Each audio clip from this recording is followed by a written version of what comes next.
محمد جان سلام، چاکرم سلطان. خوبی؟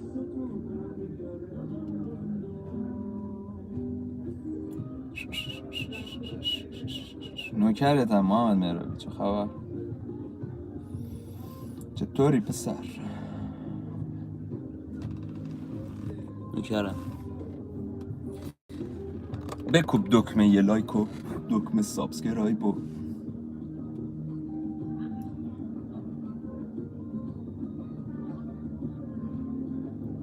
علی رضا، علی رهگذر سلام، چاکرتم، فدا. علی خیلی وقت است.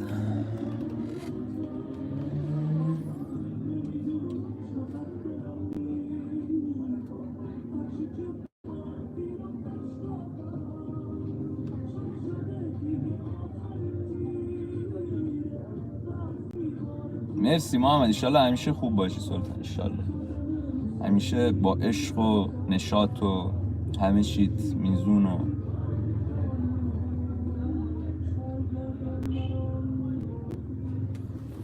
که برم توی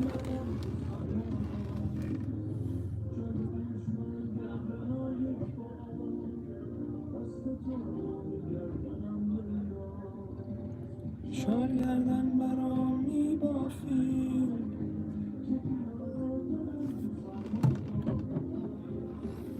عباسی جان سلام، چاکرم. بچه ها لایک کنید یه ذره سریعتر بچه ها بیان و امشب و سریعتر استارت بزنیم برای فرو جان سلام عزیزم، خوبی؟ چاکرتم. میخوایم هرچی سریعتر استارت بزنیم بچه ها. دیشب نمیدونم بچه ها خوشتون اومد؟ دیشب چی رو داشتم؟ هفت‌خوان نه، آره دیگه هفت‌خوان رو داشتم تعریف میکردم. نه دیشب رستم و سهراب رو تعریف کردم. شایان سلام. نصف شبی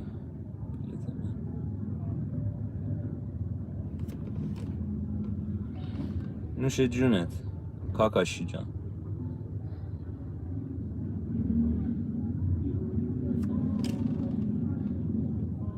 من اومدم زایشگاه، بچم به دنیا اومده امشب ولی بشه خودت اومدم. محمد مهرابی مبارک سلطان. خانم شهرزاد سلام، مبارکه پسر دختره. بچه ها لایک کنید، دمتون گرم. 20 تا بشیم بریم استارت بزنیم برای امشب.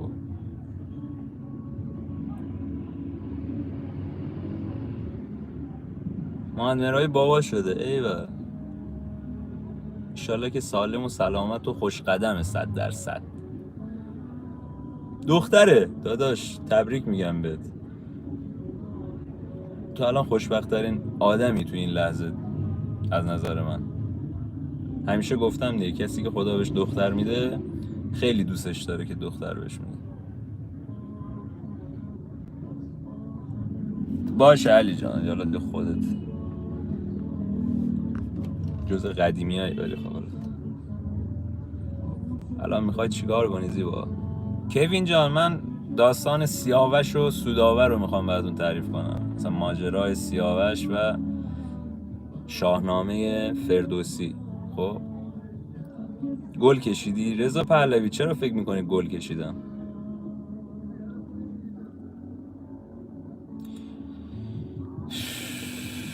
خاک پاتم. اونو کردم علی جان. ملو سلام. بچه ها دوتا نمیزنی رو صفحه لایک شه؟ این لایک رو نمیزنی؟ نمیدونم، شوخی کردم. اوکی پهلوی جان، نه محلش نیستم. بله پرهام اومده، تصویر ستار شد. پرهام تو کامنت های ویدیو هم میاد مینویسه تصویر تار شد. دهنت سری، تو این ممارستت واقعا وصف نشدنیه. حدیث جان فارسی حرف بزنید، چرا مثلا انگلیسی دست؟ امیر مراتیه مراتی درود. فاطمه سلام.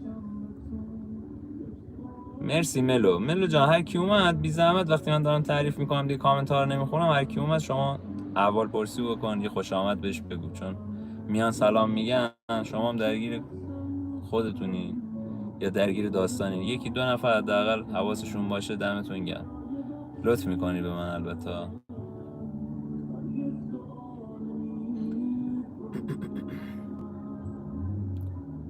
فاطمه جان زیزی نیست. بعد یه چیز دیگه خانم فاطمه، اینجا لطفا دیگه عربی صحبت نکنید، چون اینجا دیگه عربی صحبت کردن رو ممنوع کردیم. زیزی سلام. بعد اینکه بچه‌ها چرا لایک نمیزنید؟ لایک کنید بریم برای استارت. سلام خانم لاله. آه لاله من. تصویر گیتار شد. پرهام داره میره برای یه کنسرت عظیم. آقا جواد سلام، نوکرتم. قربونت فاطمه جان، خداحافظ. اینجا اومدی عربی حرف بزنی، برو جای دیگه صحبت. دخترک علیک یوتیوب از 3000 بازی چطور پول میده؟ میدونه کسی؟ امیر مراحتی هر 1000 نفر بین 1 تا 5 دلار بهت میده. خب بسته به موضوعت داره. حالا میانگینش 2 دلاره. هر 1000 ویو 2 دلار. اینجوری در نظر بگی. حالا تبلیغات هم بیاد روش. مصطفی لقمانی رشتم سلطان. اینم جایی که من الان هستم. آره شهرداری رشت بچه‌ها. اینجا هم شلوغه. اینجوری فکر نکنید که چیزی. اینجا تا ساعت 5 اینا شلوغه. قربونت دخترک. مهدی خوبی؟ قربونت زیزی، خدا رو سلام داشتم. علی جان سلام عزیز. چاکر پیچم.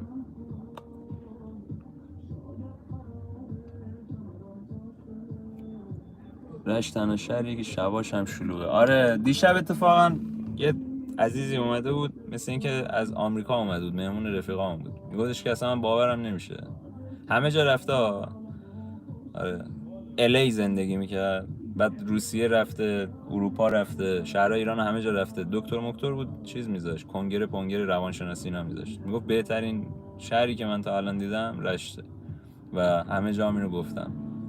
حالا بگذاریم از نظر زندگی. دار سیگار داری؟ الان مثلا ترم فدایی سیگار داشته باشم چجوری میخوام بهت سیگار بدم؟ موضوع چیه؟ قراره که داستان سیاوش و سوداور رو براتون تعریف کنم. آره علی اکثر جا اینجوری دیگه. خیلی خیلی خیلی تهش ساعت 10 شب 11 شب دیگه تعطیلن. اینجا تازه 10 11 شروع میشه، مثلا تا ساعت 3 4. تابستون که تا 5 6 صبح قشنگ شلوغه.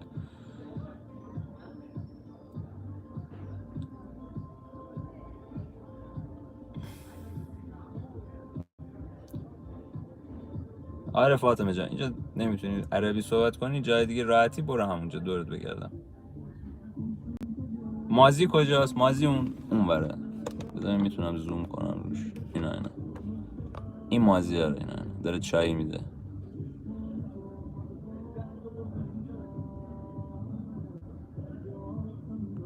مرسی ملو جان. املیا سلام، خوبی؟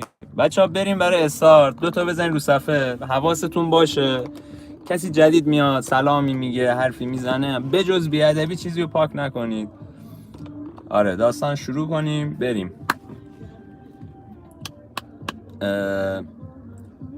بچه ها داستان سیاوش یکی از داستانهای خوبیه که من از شاهنامه خیلی دوستش دارم. خب سلام داداش مهدی گلاب چطوری؟ سلام مهدی احمدزاده. سلام مهدی جان. نیلوفر چی شد؟ نیلوفر خبری ازش ندارم بچه. من تمام خبرها رو از سحر میگیرم، سحری که توی لایو میاد. خب سحر هر چیزی بشه به من خبر میده بچه. فقط دعا کنید براش، فقط دعا کنید، همین دیگه. چیز دیگه ای خبری دیگه ای ندارم، فقط باید براش دعا کنید. مرسی عباسی جان، دورت بگردم داداش. تو صبح هم لایو گذاشتی؟ عطا جان صبح نه، تا ساعت 6 7 فکر کنم تو لایو بودم. آره آقا بگذاریم. سلام مهدی. آقا سلام بچه‌ها. کسایی که جدید میان دیگه خودتون حواستون باشه، ادمینا خواهش میکنم. عمو کریس سلام. خواهش میکنم بهشون سلام بگید، خوش آمد بگید اگه امکانش هست. خیلی هم ممنون. 2 تا هم بزنید رو صفحه، لایک شه. داستان سیاوش از این قراره بچه. اصلا سیاوش کیه؟ کیکاووس بهتون گفتم دیگه، یکی از اینجا بذارم فکر کنم بهتره. کیکاووس یکی از پادشاهان ایران بود. مستر ای سلام، چاکرم، چه به موقع رسیدی. کیکاووس یکی از پادشاهان ایران بود که از نظر خودم و حالا از نظر خیلی های دیگه که شاهنامه رو خوندن و حالا محقق شاهنامه، من که فقط به عنوان یک کسی که خوندم دارم میگم، یکی از داغانترین و بی‌لیاقت‌ترین پادشاه‌های ایران بوده کیکاووس. خب توی شاهنامه دارم میگم. و فردوسی توی زمانی که میخواد داستان سیاوش رو تعریف کنه میگه که این داستان قبلا تعریف شده، خیلی ها ازش صحبت کردن، منم دارم به روایت خودم تعریف میکنم، یعنی چیزی که شنیدم دارم تعریفش میکنم، درست یا غلط شو حالا دیگه ما که نمیدونیم. ولی این داستان سیاوش خیلی قدیمیه، آره خیلی قدیمیه و همینطور بیچشم رو، حالا بیچشم رویش هم آره تا یه حدی بوده. آقا دو تا از پهلوانای ایران زمین به نام گیو و توس، همونایی که جز قدیمیان، خب که با رستم خیلی عیاق بودن و با کیکاووس تو نبردهای زیادی شرکت کردن، میرن به شکار نزدیک مرز توران. حالا توران میشه همون ترک و عثمانی ها. الان اینجوری میگم که بچهای جدید بدون، ترک ها رو میگفتن تورانیان. سمت مرز تورانیان داشتن شکار میکردن که به یک باره یک دختری رو میبینن. خانم نادیا، من مهدی ام، 34 سالم، رشت، الان هم داریم از شاهنامه میگیم و خیلی هم خوش اومدید.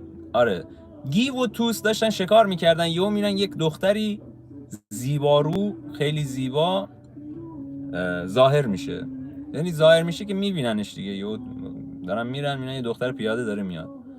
آقا اینا دو نفرم نگاه میکنن این چقدر زیباست، میگن تو کی؟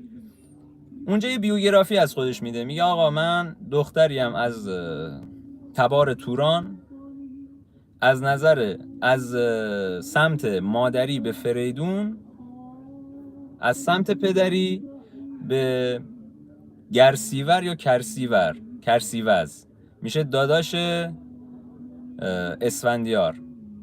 خب اسفندیار پادشاه تورانیان بوده، یعنی این یه جورایی برادرزاده اسفندیار بوده. خب و یعنی مادری میخورده به فریدون و جمشید و اینا، پدری میخورده به ترک ها. بعد این دو نفر میگه اینجا چیکار میکنی حالا؟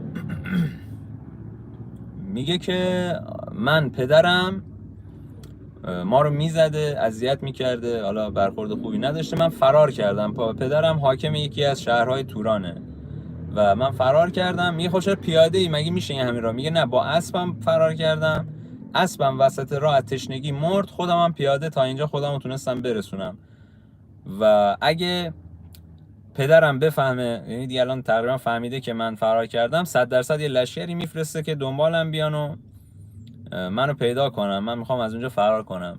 یه جورایی بچه‌ها خیلی بخوام خلاصه بهتون بگم، دوچار خشونت خانگی بوده این خانم، مثلا یه دوتا اینجوری میکنه و این دو نفر پیش خودشون میگن اول من اینو پیدا کردم، اون دو نفر دارن دعوا میکنن سر این جریان. میگه من پیدا کردم، من اول دیدمش. اون یکی توس میگه با چی میگی، من اول این دختره رو دیدم. اینا به هوا این که دیدن یک چی بهش میگن ارباب زاده یا حالا یک کسی که اصل نسب داره، میگن آقا ما بهترین کار اینه که الان دعوا نکنیم، همه می‌خواستن اینو ازدواج کنن باش، بهترین کار اینه که ما دعوا نکنیم، بریم پیش شاه، هرچی اون دستور داد ما اطاعت کنیم. دنبال یه قاضی میگشتن، رفتن پیش بدترین قاضی. حالا کیه؟ کیکاووس. خلاصه راهی چیز میشن، شهر، میگم شهره، من کامنت ها رو میخونم یا زنم. خلاصه راهی سمت کیکاووس میشن که کیکاووس برای اینا قضاوت کنه که این خانوم با کی باید وصلت کنه. کیکاووس به محض اینکه این زن رو میبینه آب از لب و لوچش خارج میشه، یه جوری اصلا خودشو میبازه دیگه. اون دو نفر میگن شاه ما اینو دیدیم اینجوریه، از مثلا دیار توران اومده و پدرشون اذیت میکردیم، فرار کرده، ما اینو پیدا کردیم آوردیم، شما دستور بدید که مثلا چیکار باید بکنیم و اینا. کیکاووس میگه این دختر خیلی زیباست، ارباب زاده هم هست، مثلا از نسل مادری به ما میخوره، فلان میخوره، این باید بره توی حرمسرا و زن من باشه. گفتی چی شد؟ کیکاووس اینا رو تا دسته فرو کرد. اون دو نفر گیو و توس سر این دعوا داشتن که این دختره رو کدومشون باشه ازدواج کنن، که کیکاووس میگه آقا این باید زن شاه باشه، زن شما که نمیتونه بشه، پادشاه ایرانم و فلان، من حرمسرا دارم، این باید بره تو حرمسرا. حالا من حرمسرا میگم، اونجا یه چیز دیگه بهش میگفتن، حالا در کل میگه باید بره تو حرمسرا و اینا. خلاصه این خانوم با کیکاووس ازدواج میکنه و یک پسر به دنیا میاره به اسم سیاوخش یا سیاوش، چون هر دو اسم رو توی شاهنامه شما باش برخورد میکنید و هر دو اسم یک معنی میده تقریبا. سیاوش یعنی پسری که موهاش سیاهه، یعنی موی سیاهی داره. سیاوخش یعنی مردی که یا پسری که اسب سیاه داره، که حالا در ادامه داستان ما متوجه میشیم که سیاوش یک اسب سیاهی هم داشته، یعنی وقتی که بزرگ میشه میخوان براش اسب و اینا بگیرن و اینا، یه اسب سیاهی رو انتخاب میکنه. پس هم سیاوخش هم سیاوش توی شاهنامه هست و هر دو تلفظ درسته. آقا سیاوش که به دنیا میاد، کیکاووس اسمشو میذاره سیاوش و بعد به منجما و اون فالگیرا و اینا، خانم نفیسه سلام، اگه من اسمی رو جا انداختم خانم نفیسه شما بگو مهتا جان سلام، بچه‌ها خیلی خوش اومدید. بچه‌ها یادتون باشه کسای جدید میان حتما خوش آمد بگید، دو تا هم بزنید رو صفحه لایک کنید. کیکاووس به منجما میگه آقا وقید بیاید ببینیم این بچه‌ای که به دنیا اومده طالعش چیه، چون اون موقع خیلی اعتقاد داشتن به این جریان و حالا میریم جلوتر شما متوجه میشی که چقدر به این طالبینی و این جریان اعتماد داشتن و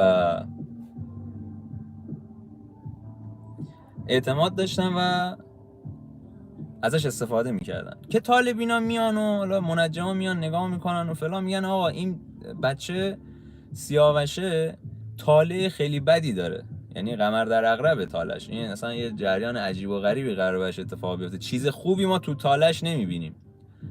که رستم اونجا اعلام میکنه که آقا آی کیکاووس تو نمیتونی از پس بزرگ کردن این بدون به چیز بر بیای. خب اونا تو فکر این بودن که این بچه رو نابود کنن یا نه. رستم میگه اجازه بده من اینو بزرگ کنم تا اینو یک آدم قوی بار بیارم، تا یک آدم وفادار بار بیارم برات، من قدرت اینو دارم که اینو بزرگش کنم. کیکاووس هم قبول میکنه، رستم سیاوش رو میبره و بزرگش میکنه. سیاوش تمام رمز و رموز کار و مبارزه رو از رستم یاد میگیره و به سن بلوغ که میرسه، همین 17-18 سال، رستم تصمیم میگیره که سیاوش رو برگردونه. و یه چیز جالبی که بهتون بگم، سیاوش خیلی چهره زیبایی داشته، آره خوشگل و خوشبرو بوده، دخترکش بوده گویا.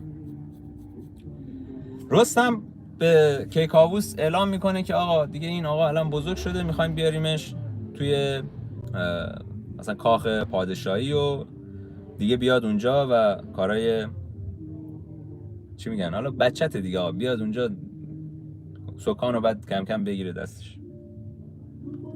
کیکاووس اعلام میکنه یه جشن بزرگ براش ترتیب میدن، سیاوش ورود میکنه و همه کیف میکنن از ورود سیاوش. این داستان خیلی شبیه یک داستان مذهبی، یا اونو بذارید کنار، این خیلی جالبه. راجب مادر سیاوش هم یادم بیاد یه چیزی بگم بچه‌ها. این چیزی که الان من گفتم متون جدیده، خب یعنی مورخان و اون شاهنامه نویسان، چون میدونین که اینجوری نیست که یه دونه کتاب نوشته بشه همونو، نه، هی تغییر میکنه، یه جایش تغییر میکنه. اونجا دستگاه کپی نبود که کپی بزنن. یوسف و زلیخا، آره دقیقاً، نمیخواستم حالا بگم. و میاد و همه از زیبایی و شکوه و عظمت این سیاوش به وجد میان. سودابه زن اصلی کیکاووس بوده، یعنی دیدی که یه سوگلی دارن دیگه. اون سودابه اصلیه بوده و وقتی که سیاوش رو میبینه یه جوری ازش خوشش میاد.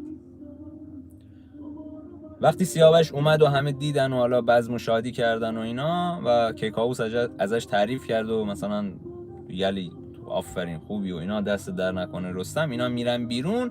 سودابه در گوش کیکاووس میاد میگه که کیکاووس، ما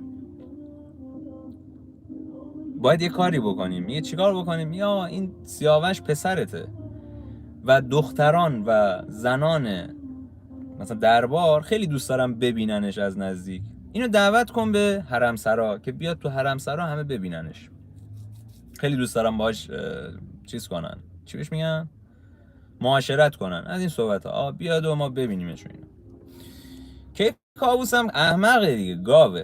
که کاووس هم برمیگرده یا باشه فکر بدی نیست، پسرمه دیگه، میاد اونجا، حالا شما اینو میبینین و یه سلام علیکی میکنین، میگه باش. صدا میزنه که آقا سیاوش رو بگیم بیا. سیاوش میاد، کیکاووس بهش میگه که سیاوش جان، شما امروز به فلانی، میگم هزیدار، نمیدونم چی دار، مسئول چیز بوده، مسئول اون بارگاه حرمسرا بوده، مثلا ورود خروج و اینا. میگم من با اون هماهنگ میکنم، شما برو توی حرمسرا یه چرخی بزن با خواهرها و مادرای ناتنیت، حالا یه صحبتی بکن. سیاوش پیش خودش میدونی چی فکر میکنه؟ بچا 2 تا بزنین رو صفحه لایک شه، رو 8 گیر کردیم. سیاوش پیش خودش میگه که نکنه این داره منو امتحان میکنه، من رفتم رزم یاد گرفتم، من چون از بچگی با رستم بزرگ شده دی، از حالت عقلی کیکاووس که خبر نداشته. کیکاووس تنها کار مهمی که کرده همین سیاوش رو به دنیا آورده دیگه، داله کار دیگه زیاد نکرد. باعث مرگ سهراب هم این کیکاووس بود دیگه، اگه یادتون باشه. سیاوش پیش خودش میگه که نکنه این یه آزمونه، داره من امتحان میکنه ببینه آیا من حولم، چه میدونم دنبال زن و دخترم و اینا. اونجا سیاوش یه جوابی دیگه ای میده، میگه که مثلا پادشاه منو به رزم بفرست به جنگ، من با حرمسرا چی کار دارم، با مثلا زنا چی کار دارم، منو میخوای بفرستی اونور؟ من اومدم اینجا که در رکاب تو باشم، من تعلیم دیدم که در رکاب تو باشم. خلاصه کیکاووس بازم میخنده، اصلا متوجه نیستی، بازم میخنده و میگه نه عزیز من، برو کیف کن، برو یه ذره توی خانوم های دربار یه ذره خوش باش فلان. سیاوش هم میگه که این دیگه اصلا مثل این چیز نیست، میگه باشه من میرم و یه سری میزنم. خلاصه هزیدار، نمیدونم چیه اسمش، یادم نیست، اون هماهنگ میکنه، این ورود میکنه به حرمسرا برای اولین بار و دخترا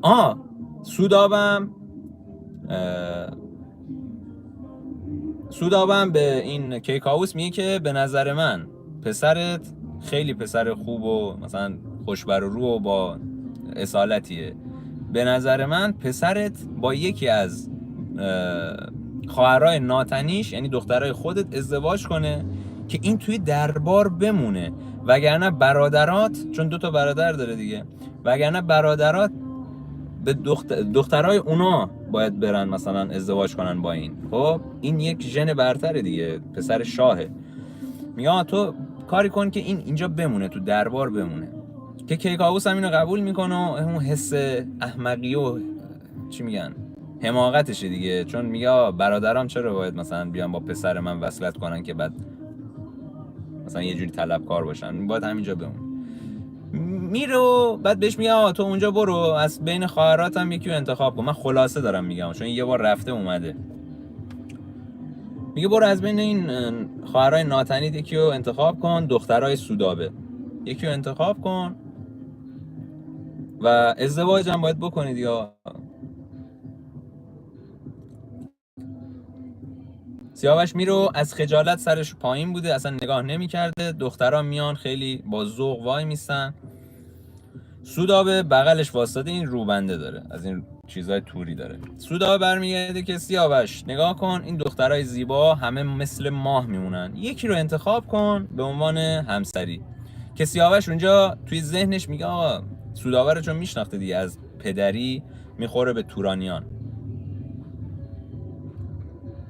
و میگه که آقا این از این نسل من نباید بگیرم، این پدرش فلان کارو کرده، این خودش نابکار بوده. اصلا این خون اهریمنی توی ایناست، چون این خیلی مهمه. به این خیلی اعتقاد داشتم، این خون اهریمنی توشه، من با اینا نباید وصلت کنم و اینا. که سیاوش اونجا یه جورایی منکر این قضیه میشه، میگه نه آقا من فعلا قصد ازدواج ندارم، اینا همه زیبان و من برای رزم اومدم و اینا. که اونجا دخترها همه غرغر کنان میرن سر جاشون، سودابه برای اولین بار روبندش رو میبره بالا و میگه که حق داری سیاوش، میدونم کسی چشمتو نگرفته، اینا همه ماهن، ولی در مقابل خورشید، که خودش رو میگفت، در مقابل خورشید اینا چیزی نیستن. اینجا علاقه سودابه به سیاوش یه جورایی انتقال پیدا میشه از طریق خود سودابه، که سیاوش رو دال میاره، میگه که این چی داره میگه فلان. بعد اونجا سودابه خیلی در گوشش میاد، خیلی چیز میگه، یا تو یکی از این دخترها رو بگیر، منم هر کاری خواستی برات میکنم. یه جورایی میگه که تو به اسم دختره رو بگیر، بعد با من در ارتباط باش، من راضیم، منم ازت خوشم اومده. از این داستانا خیلی خلاصه و مفید دارم بهتون میگم. من میخوام بهت کمک کنم، تو یکی از دخترها رو بگیر، ولی در پشت میدونم تو به اینا هیچ حسی نداری، اینا زیبا هستن ولی به زیبایی من نمیشن. قاسم زینپور، هروم لقمه، گم شو بیرون. آره این هروم لقمه میان.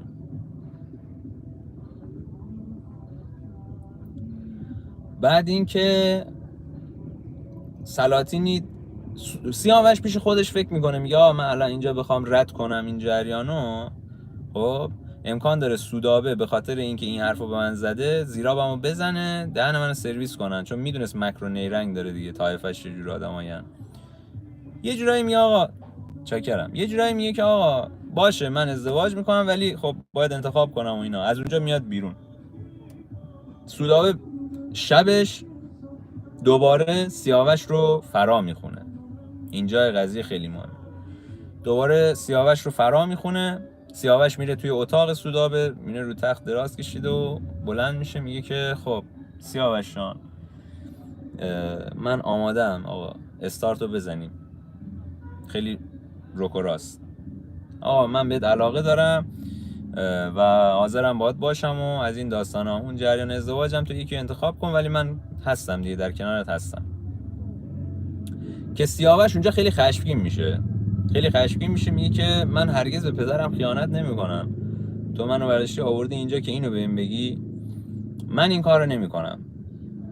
و میخواد بره بیرون. سودابه میگه که او من اینجا حرف دلمو بهت زدم، تو میخوای آبروی منو ببری، تو اگه بری آبروی منو میبری. شروع میکنه شیون و اینا، پیراهن خودش رو پاره میکنه، سر صورت خودش رو چنگ میندازه، داد میزنه آی درباریان این اومده میخواد به من تجاوز کنه و اینا. سودابه میگه که کیکاووس و درباریان میان تو، میگن جریان چیه؟ سودابه شروع میکنه به دروغ گفتن، میگه آقا ایشون اومده میخواسته من تعرض کنه، تو چه جور پادشاهی هستی، این میخواسته مثلا فلان کار رو با من بکنه، من آبروم داره میره و اینا. که کیکاووس به سیاوش میگه سیاوش درسته؟ میگه به خدا نه والا نه، من اصلا هیچ کارم، من اصلا دست بهش نزدم، این خودشو داره میزنه، خودشو زده، خودش داره نقش بازی میکنه، من اصلا کاری نکردم، اصلا چیزی به من نبوده.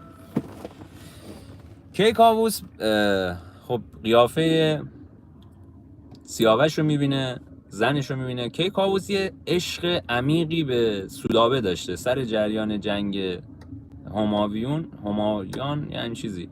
اونجا سودابه خیلی به این کمک کرده بوده، خب و خب خیلی دوستش داشته. پیش خودش میگه که اگه پسرم مثلا چیز بشه من اینو باید بکشم.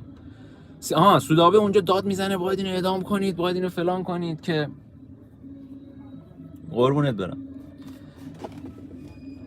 سودابه میگه که یه لحظه بچه من نگاه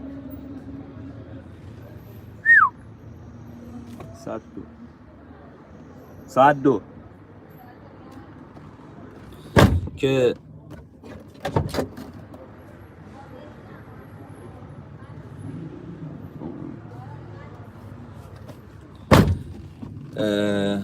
آره که میبینه که اوضاع خیلی قمر در عقربه سودابه و کیکاووس میگه چیکار کنم چیکار نکنم، چون سودابه مشک و عنبر خیلی به خودش میزده، بو میکنه، تمام بدن، دست و جامعه سیاوش شروع میکنه به بو کردن، از صورت شروع میکنه دستاشو بو میبینه این بوی مشک میدسن، چون دست بزنه خب بو باید بده دیگه، بوی سودابه نمیده. اونجا مطمئن میشه که سودابه داره دروغ میگه، یه جوری میخواد ماسمالی کنه جریانو. خب یه جوری میخواد ماسمالی کنه جریانو، میگه حالا این کارو که نکرده فلان، تو هم که نمیدونم چی کار داری میکنی اینجا، همینجا بمونه، تو همین اتاق بمونه، جای درس پیدا نکنه. که سودابه یه فریاد میزنه من شاه، من از تو باردارم، به دروغ میبینه دیگه اوضاع خیلی خرابه، این میگه ولش کن فهمیده، میگه من از تو باردارم و نزدیکو به خاطر حمله این من خودم بچم بیفته، نتیجه ای که من با تو دارم بیفته. بچهای جدید سلام، ببخشید من دارم تعریف میکنم زیاد کامنت نمیخوام، 2 تا بزنید رو صفحه لایک. میگه که تو چه جور پادشاهی، تو چه جور پدری هستی، بچت نزدیک بود بیفته فلان. بازم کیکاووس میگه دست نگه دارید، از این اتاق میریم بیرون دیگه صحبتشو نکنید و اینا، اصلا همینجا دفن شه. کیکاووس فهمیده بود زنش داره دروغ میگه دیگه. میرن و سیاوش میره پی کار خودش با ناراحتی و فکر و خیال که مثلا چی شد و اینا. کیکاووس هم میره، ولی سودابه به این راضی نیست. سودابه چیکار میکنه؟ میره پیش یه جادوگری که اونجا بوده، حالا اون کسی که جادو جنبل میکرده باردار بوده، بهش میگه که فلانی این داستان از این قراره، تو باید این دارو رو بخوری، بچت رو بندازی، من بگم که این بچه من بوده که بتونم اونو مثلا سیاوش رو از بین ببرم، وگرنه آبروم در خطر و اینا. اون جادوگرم میگه باشه من نوکر شما هم. حالا ما میگیم جادوگر و اهریمن، یه نوکری بوده دیگه، میگه من برده تو هم و من خانزاد شما هرچی دستور بدید من انجام میدم. به خاطر همین توی شاهنامه یا بهش میگن اهریمنزاد یا بهش میگن دیو، مادر دیو. خب حالا چرا بهش میگن دیو؟ اون که با دیو نخوابیده، منظور اینه که مثلا فردوسی منظورش این بوده که چون یک مادر به همین راحتی از بچه های خودش حاضر بگذره و بچهش رو کشته به خاطر خریت سودابه، به خاطر میگن این دیوه، این انسان نیست. گرفتی شد؟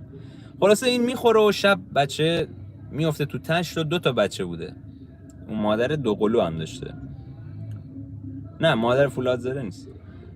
که سودابه اون بچه ها رو میاره توی اتاق خودش، شب شروع میکنه به جیغ زدن، کل کاخو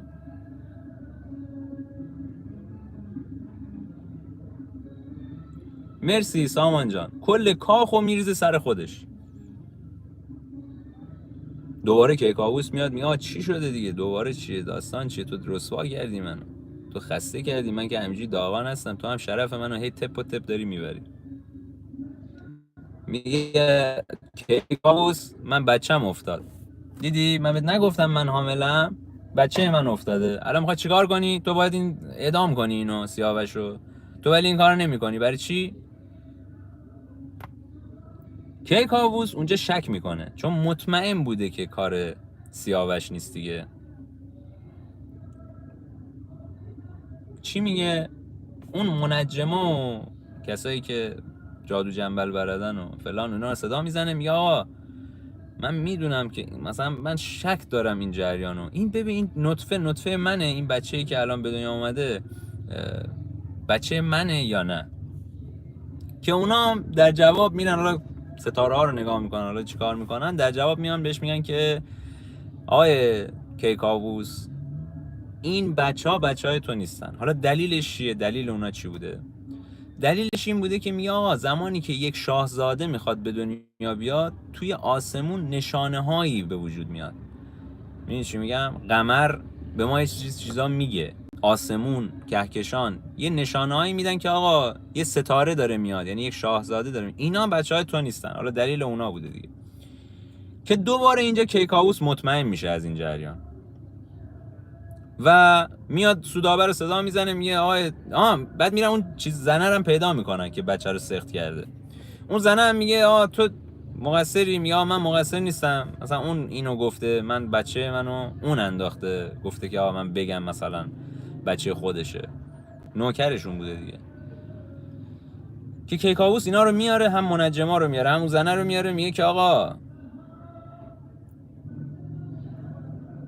سودابه تمومش کن، اینا الان میگن تو مقصری، تو همه این کارا رو خودت کردی، چرا میخوای آبروی مثلا ما رو ببری؟ که سودابه اونجا دوباره، سودابه تا آخرین لحظه داشته مقاومت میکنه.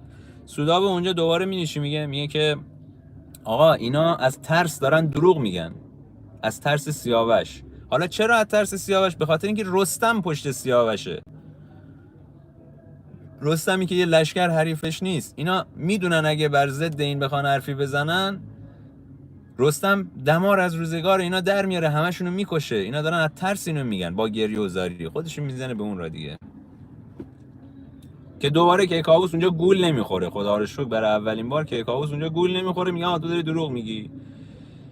توی همین مابین میره با بزرگان مثلا مشورت کنه که آقا چه خاکی بریزم تو سرم. پیش خودش داره میگه اگه من بچه‌مو بکشم، میگن پسر شاه ناپاکه. اگه زنمو بکشم، میگن که زن شاه ناپاکه. اگه هیچ کاری نکنم، میگن پادشاه چه آدم بی‌عرضه‌ایه که مثلا زنش یا پسرش داشتن هرزگی میکردن کاری نکرده. یه 2 تا 4 تایی میکنه، میره پیش منجما دوباره، میگه چی بکنیم، این داستانو چی باید بکنیم؟ ما این گاوو که گفتم احمق، این داستان همینجا بمونه، چالشه، سیاوش دیگه جایی نمیگه. تو خودت دوباره شروع کردی داد و قال کردی دیگه. آقا من گفتم زنم خوب فلان خوب، چون هنوز دوستش داشته سودابه رو.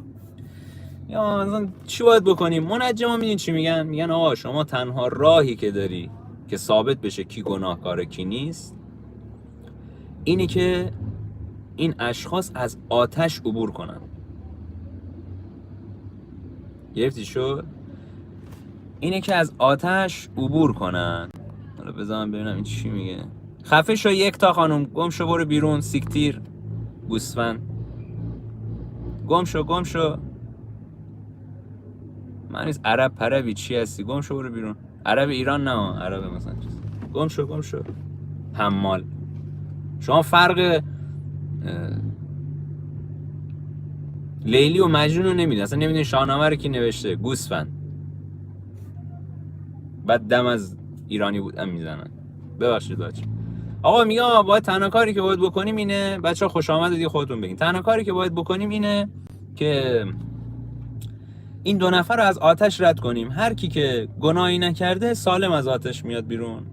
داستانشون از این قراره که کیکاووس اعلام میکنه که آقا باشه کوی از هیزم جمع کنید که این داستان ما در ملأ عام انجام بدیم. به سودابه میگه سودابه تو حاضر این کارو بکنی، از آتش گذر کنی، اگه چیز باشی یعنی پاک باشی که راحت عبور میکنی. منجما اینو گفتن.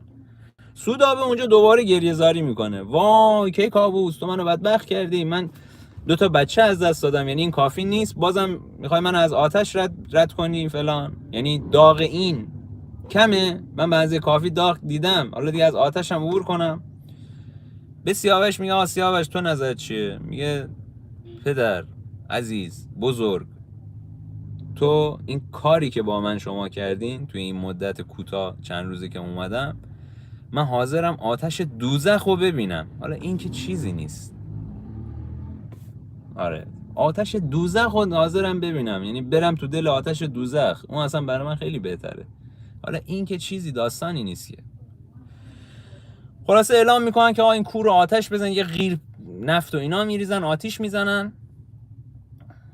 تو همون شاهنامه میگن مایع سیاه یا نفت سیاه، آتیش میزنن و میگن به حدی گرمای این آتش زیاد بوده. چون اینم بهتون بگم اینجوری نبوده که این مثلا آتیش باشه بری توش، اینجوری بوده که 2 تا کوه آتش درست میکردن به اندازه 1-2 نفر مثلا رفت آمد بشه. این آتشش گر میگیره دیگه، هر کی از اون وسط رد بشه جزغاله میشه.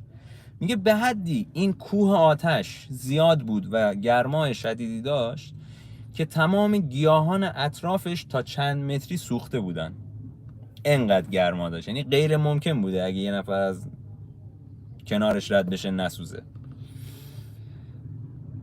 یه جورایی کیکاووس میاد به سیاوش میگه سیاوش من میدونم تو مقصر نیستی و فلان و اینا. سیاوش هم میاد اونجا یه جورایی وصیت میکنه، میگه که آقا من اصلا مشکلی با این قضیه ندارم، این تقدیر من بوده که بیام اینجا حالا این اتفاق بیفته، اگه من گناهکار باشم به سزای اعمالم میرسم، گناهکار نباشم ایزد و یزدان و حالا هر چیز دیگه به من کمک میکنن. از اینجا هم سربلند میرم میام. آقا که سیاوش میره و میان این آتش میره، از اون پشت میخواد بیاد مثلا اینا همه این ور واسطن که ببینن آیا این رد میشه یا نه، که سیاوش بعد چند دقیقه از آتش گذر میکنه بدون اینکه لکه‌ای سوخته باشه، اصلا لباسش گر گرفته باشه، که همه داد و فریاد میزنن که این اصلا انگار رفته مثلا چی میدونم رفته مثلا توی کولر، ما اینجوری بگم یه دشتی رفته قدم زده اومده، اصلا انگار نه انگار از این آتش گذر کرده. میگن که کسی که گناهکار نباشه گرمای آتش براش مثل گرمای آبه. آب انگار از آب گذر کرده نه آتش، اصلا هیچ چیزی از سوختگی اثری ازش نیست. که خلاصه دوباره کیکاووس اونجا دیگه مطمئن میشه، به سودابه میگه تو خجالت نمیکشی هرزه فلان، شرف منو بردی، تو منو بی‌آبرو کردی، من تو رو میکشم، اینو ببرید اعدام کنید گوسفند رو. سودابه رو میخواست بکشه. منم خوش بچه 2 تا لایک کنید.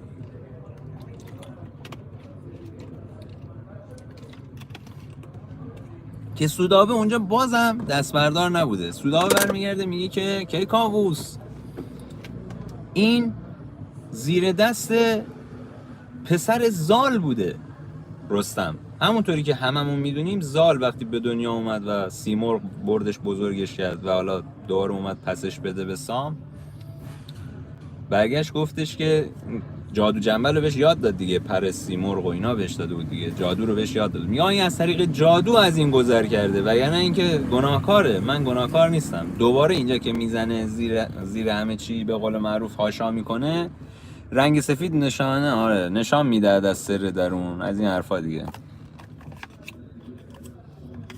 که اونجا کیکاووس با عصبانیت زیاد و شدید برمیگه میگه اینو اعدام کنید بکشید. سیاوش تو خودش چی فکر میکنه؟ با خودش فکر میکنه که آقا یعنی میدونسته که کیکاووس خیلی سودابه رو دوست داره، با خودش میگه که این سودابه رو دوست داره، عاشق سودابه است، الان اینو بکشه خلاصه از من یه کینه ای تو دلش هست که به خاطر ورود من سودابه عشقش مثلا این کارو کرده، از من کینه میگیره، بیام یه وساطتی بکنم اینو از این تصمیم منصرف کنم. که سیاوش اونجا میگه کیکاووس من ضمانتش رو میکنم، حالا یه اشتباهی کرده خودش به این اشتباه پی میبره و دیگه تکرار نخواهد کرد، تو خودم میدونی من هیچ حسی بهش ندارم، پس بگذر گذشت کن. کیکاووس انگار منتظر بوده که یه نفر بیاد ببخش. کیکاووس میگه پس پسرم سیاوش که میگه من از جان تو میگذرم، الهی من برای جان تو بمیرم. کیکاووس تو ذهنش میگفته چون عاشق سودابه بوده.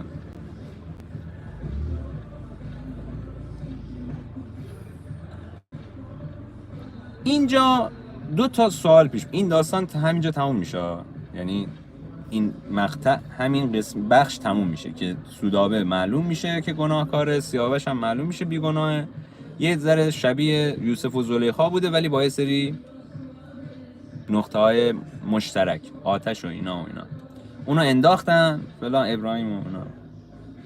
2 تا داستان رو با هم قاطی کرده تو سیاوش، ولی سیاوش قبل همه اینا بوده بچه، اینم میخوام بهتون بگم. و یه نکته خیلی مهم بوده اینجا، یک چرا مادر سیاوش توی حرمسرا نبوده؟ مگه زن کیکاووس نبود؟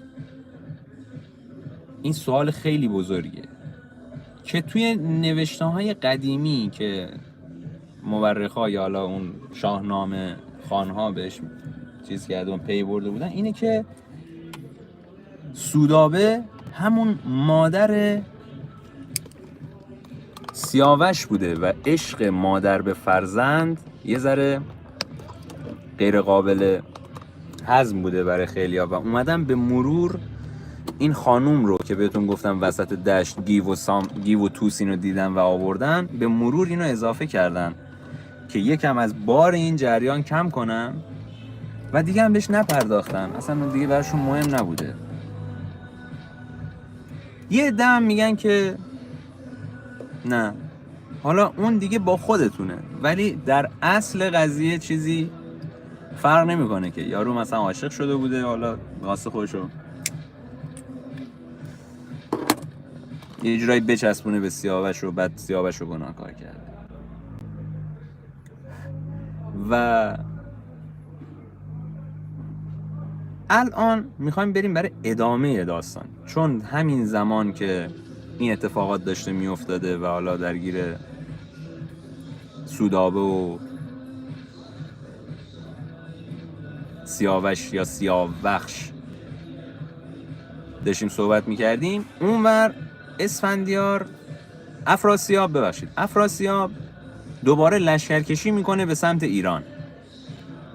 اون چی پوسکلفتیه، دوباره لشکرکشی میکنه سمت ایران که بخواد یه حمله ای بکنه.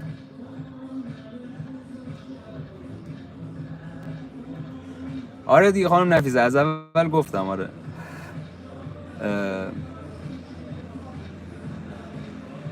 همزمان با این جریان مثل اینکه اونجا اونا هم داشتن، تورانیان هم داشتن حمله میکردن دوباره به ایران برای حالا فتح جای ایران، بزرگ کردن کشورش.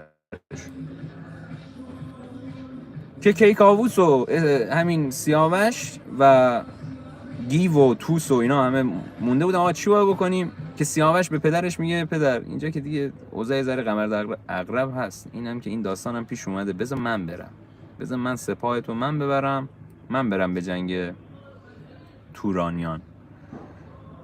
که پدر اول یه ذره مخالفت میکنه، بعد با این قضیه کنار میاد که آقا بره بهتره، یه ذره از این فضا دور بشه، سودابه بیخیال بشه، چون سودابه همچنان مکرو نیرنگش رو توی جریان سیاوش داشته و چون رو دمش مونده بوده میخواسته یه جورایی حالشو بگیره. که سیاوش میگه که کیکاووس میگه که تو تنها نمیتونی بری، باید رستم بیاد باید بره. که برای رستم پیغام میفرستن که رستم بیا، سیاوش میخواد بره جنگ، تنها کسی که میتونه از این حفاظت کنه و محافظش باشه تویی، من به هیچ اعتماد ندارم. که رستم هم دوباره برمیگرده و میاد و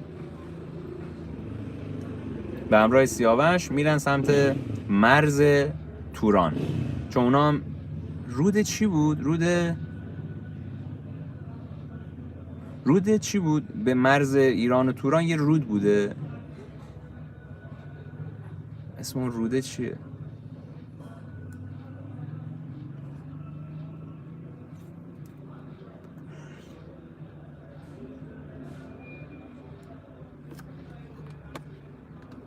اون نفیسه فکر کنم حالا بگذاریم. اونا میگن 100,000 سرباز داشتن.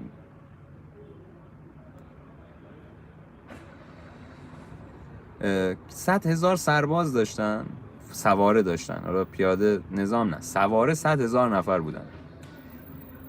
سیاوش و رستم توی کرمان فعلی جمع میشن، حالا پهلوانا هم میان و یه لشکری جمع میکنه، میگن که 12,000 سواره بوده.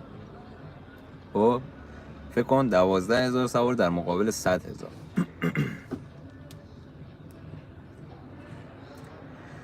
توی همین جریانی که دارم براتون تعریف میکنم، کرسیوز داداش اسفندیار مسئول حمله بوده. خب یعنی سرلشکر کرسیوزه. کرسیوز حالا با هم دیگه بیشتر میشناسیم. کرسیوز سپاه میاره و کرسیوز بچه ها معنی اسمش فکر میکنم بزدله، یعنی همچین چیزیه. کرسیوز یعنی ترسو. آره همین بزدل میشه دیگه، حالا بعد میفهمین چرا.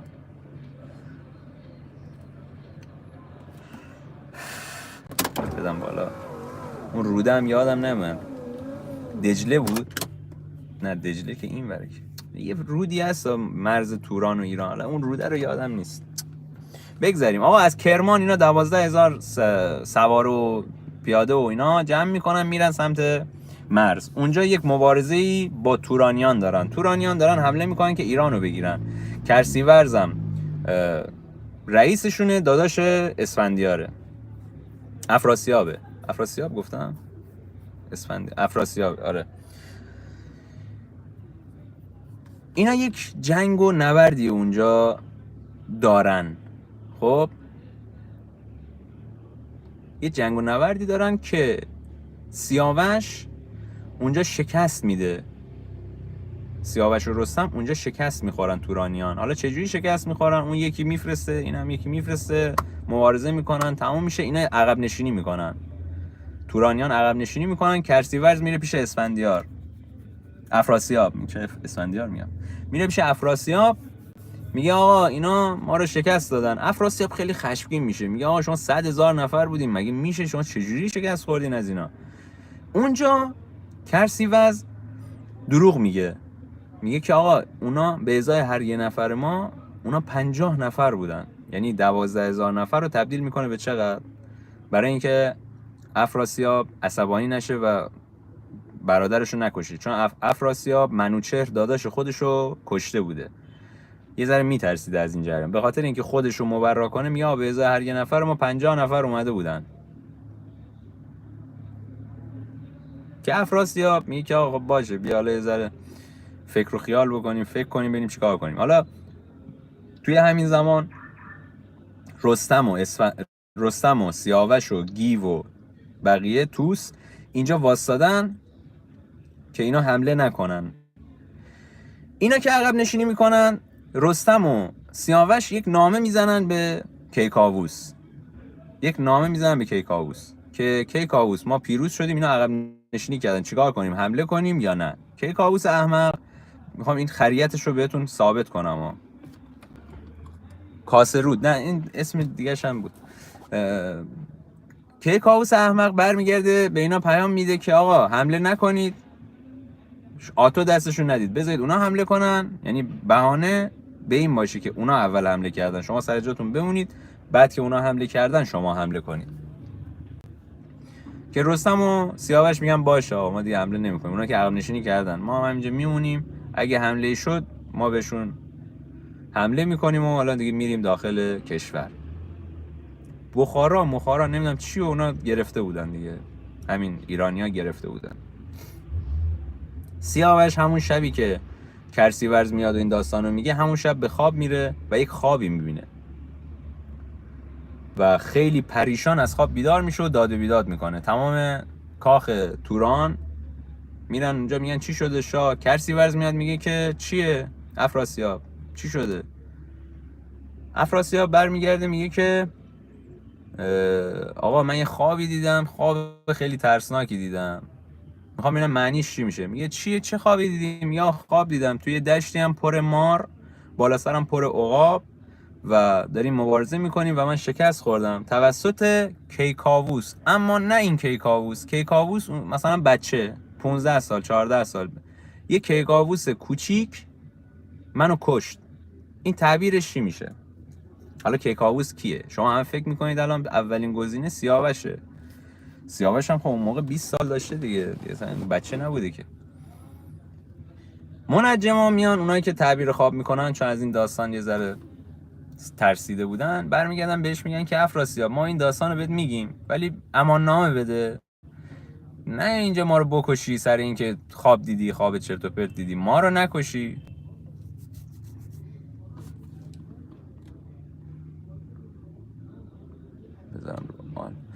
میگم ما رو نکشی، ما اینو داریم بهت میگیم، خبر بدو داریم بهت میگیم، ما رو نزنی، لتو پار نکنی. افراسیاب میگه باشه شما بگین چیه داستان. افراسیاب میگه که ببین شما به دست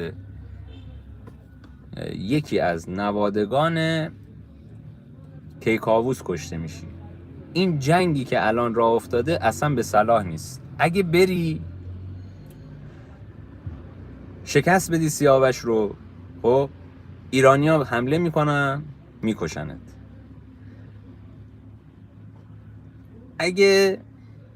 اصلا بری که شکست میخوری. اول از همه اینو گفتم بری این جنگو بری شکست میخوری، شکست بدی میخوری. اون شکست بدم باعث میشه که تو تخت پادشاهی از دست بدی، تو رو میکشن. اگرم 1% سیاوش رو بکشی، اونا حمله میکنن برای خونخواهی سیاوش، بازم تو رو میکشن. تو طالع بدیه. این خوابی که تو دیدی خواب بدیه. که افراسیاب یه تصمیمی میگیره، میگه یه پیک بفرستید توسط کرسیورز، بدید به سیاوش و بهش بگید که آقا ما باهاتون جنگی نداریم، میخوایم صلح کنیم، ما همین کشوری که داریم عین به رسم برادرانم، همون منوشرینا، به رسم اونا همین بس، آقا ما دیگه کشورگشایی نمی کنیم، باهاتون هم کاری نداریم، جنگو بیایم صلح کنیم. که کرسیورز میاد به رستم و سیاوش میگه که آقا جنگو تموم کنیم، ما جنگ نداریم، نمیخوایم.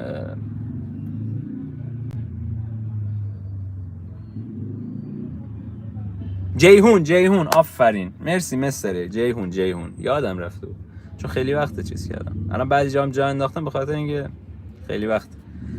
جیهون اینا بین جیهون بوده، مرز ایران و توران یه رودخونه بوده که اسمش جیهون بوده. بزگریم آقا. سیاوش پیک کرسیورز که اومده بود و کرسیورز اینو بهشون گفت که آقا ما دیگه با هم دیگه صلح کنیم، سیاوش و رستم یه ذره تو خودشون میمونن، یا این افراسیاب بیخیال نمیشد چی شده الان برای ما فرستاده که آقا صلح کنیم. بچا 2 تا بزنید رو صفحه لایک شه. چی شده برای ما فرستاده ما صلح کنیم؟ صلح چی بکنیم؟ مگه میشه؟ اینا یه ذره تعجب کنن. به کرسیورز میگن تو یه هفته‌ای به ما فرصت بده، همینجا بمون.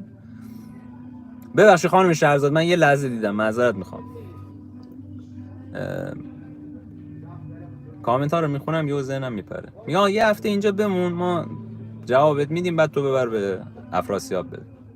که رستم و سیاوش دارن با هم دیگه تبادل نظر میکنن. رستم به سیاوش میگه این مشکوکه، ما باید یه جوری سر در بیاریم از این قضیه، ولی نمیتونیم الان اعتماد کنیم. چیکار بکنیم؟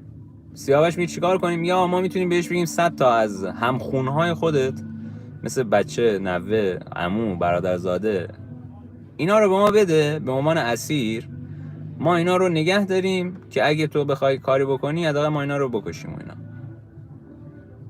وگرنه صلحی در کار نیست. اینجوری هم خیالمون راحته که اینا حمله نمیکنن، که اگر هم حمله کنن ما دستمون پر باشه، 100 تا از نوادگان و همخوناشو داشته باشیم. از اونور سری کرسیورز برمیگرده پیش افراسیاب، میگه داداش اینا اینجوری گفتن.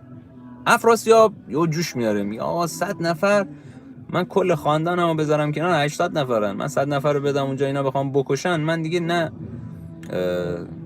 همخونی دارم نه کسی رو دارم که راه منو بخواد بره، چیکار کنم چیکار نکنم. از اون برم یاد اون خواب و منجما میفته، برمیگرده میگه که پیش خودش میگه من دیگه چاره ای ندارم، این کارو باید بکنم وگرنه اتفاقات بدی میفته. که 100 نفر از فامیلا و همخوناشو میفرسته برای رستم و سیاوش. رستم و سیاوش اینا رو میگیرن.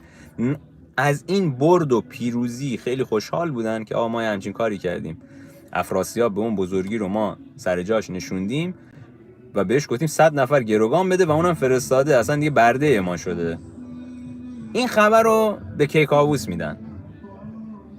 رستمو به عنوان پیک میفرستن پیش کیکاووس و سیاوش برای کیکاووس یه نامه می‌نویسه که پدر من این جنگو پیروز شدم و یه خبر خوبم دارم، من 100 تا از اون گروگان گرفتم و افراسیاب گفتی که بیاین صلح کنیم، من این 100 تا رو دارم و داریم صلح میکنیم دیگه، همه چی به خیر و خوشی تموم میشه.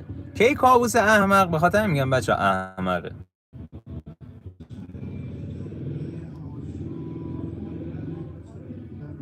آره بچا تا بی احترامی نکردن چیز نکنید.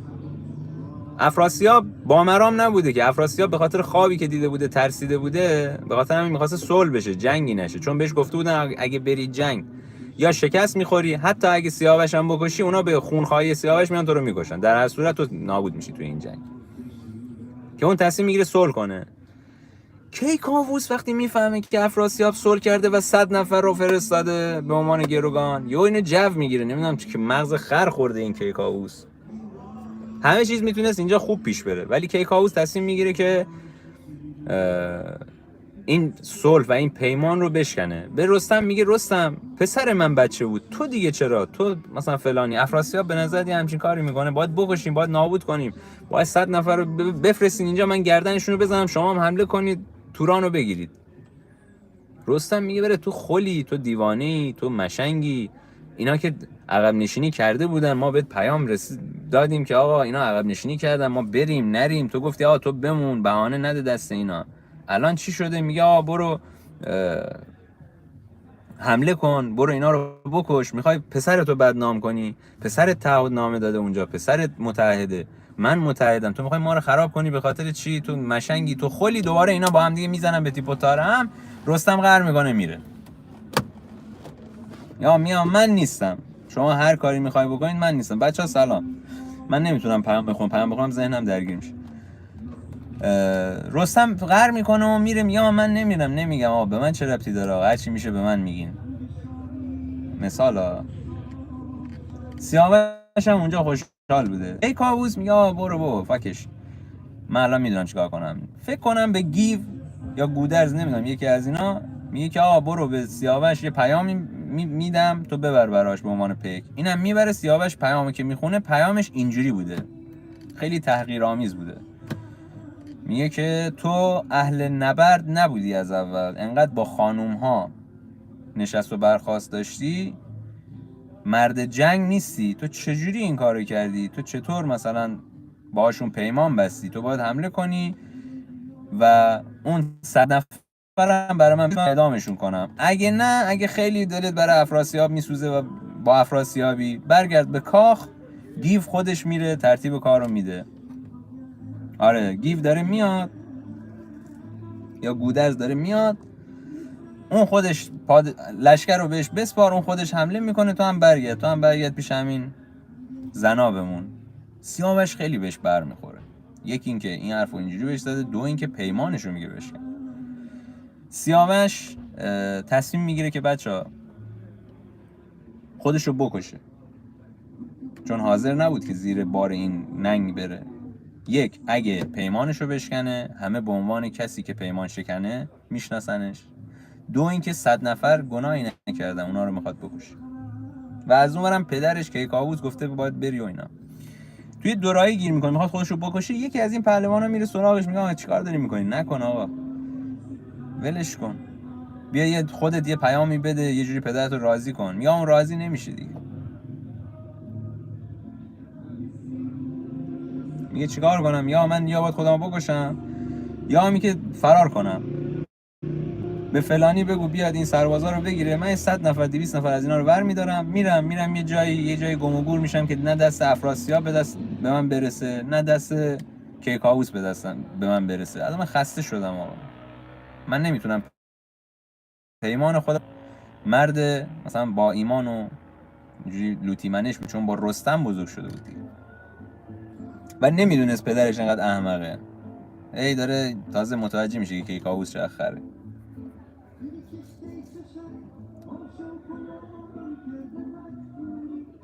اینا که دارن 100 نفر فرار میکنن، کرسیورز جز اون گروگان ها و اینا بوده. نه کرسیورز بوده، نه یکی از اون عموها برزاده ها بوده. به اون میگه که آقا بیا این 100 نفر رو ببر سمت افراسیاب، بهش هم بگو برو یه سوراخ موش قایم شو، اینا میخوام بیان حمله کنن، من نمیکنم این کارو، من میخوام فرار کنم. کرسیورز اونجا به پیشنهاد میده به افراسیاب، میگه که افراسیاب تو بیا بریم توران، اونجا بمون و اونجا پناه بیار.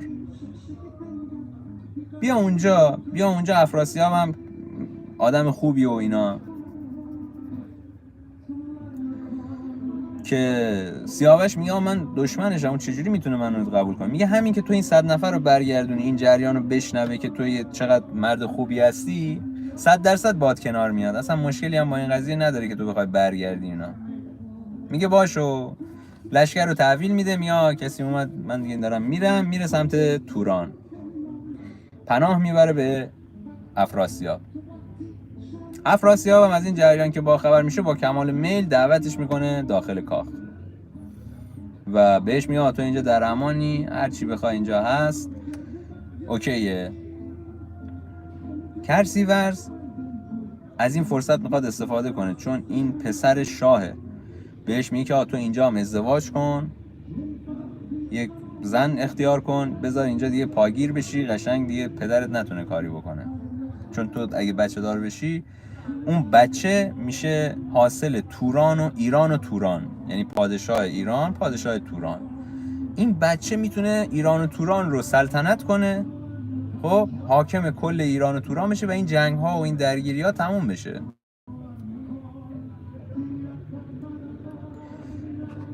کرسیورز به داداشش هم این جریان رو میگه.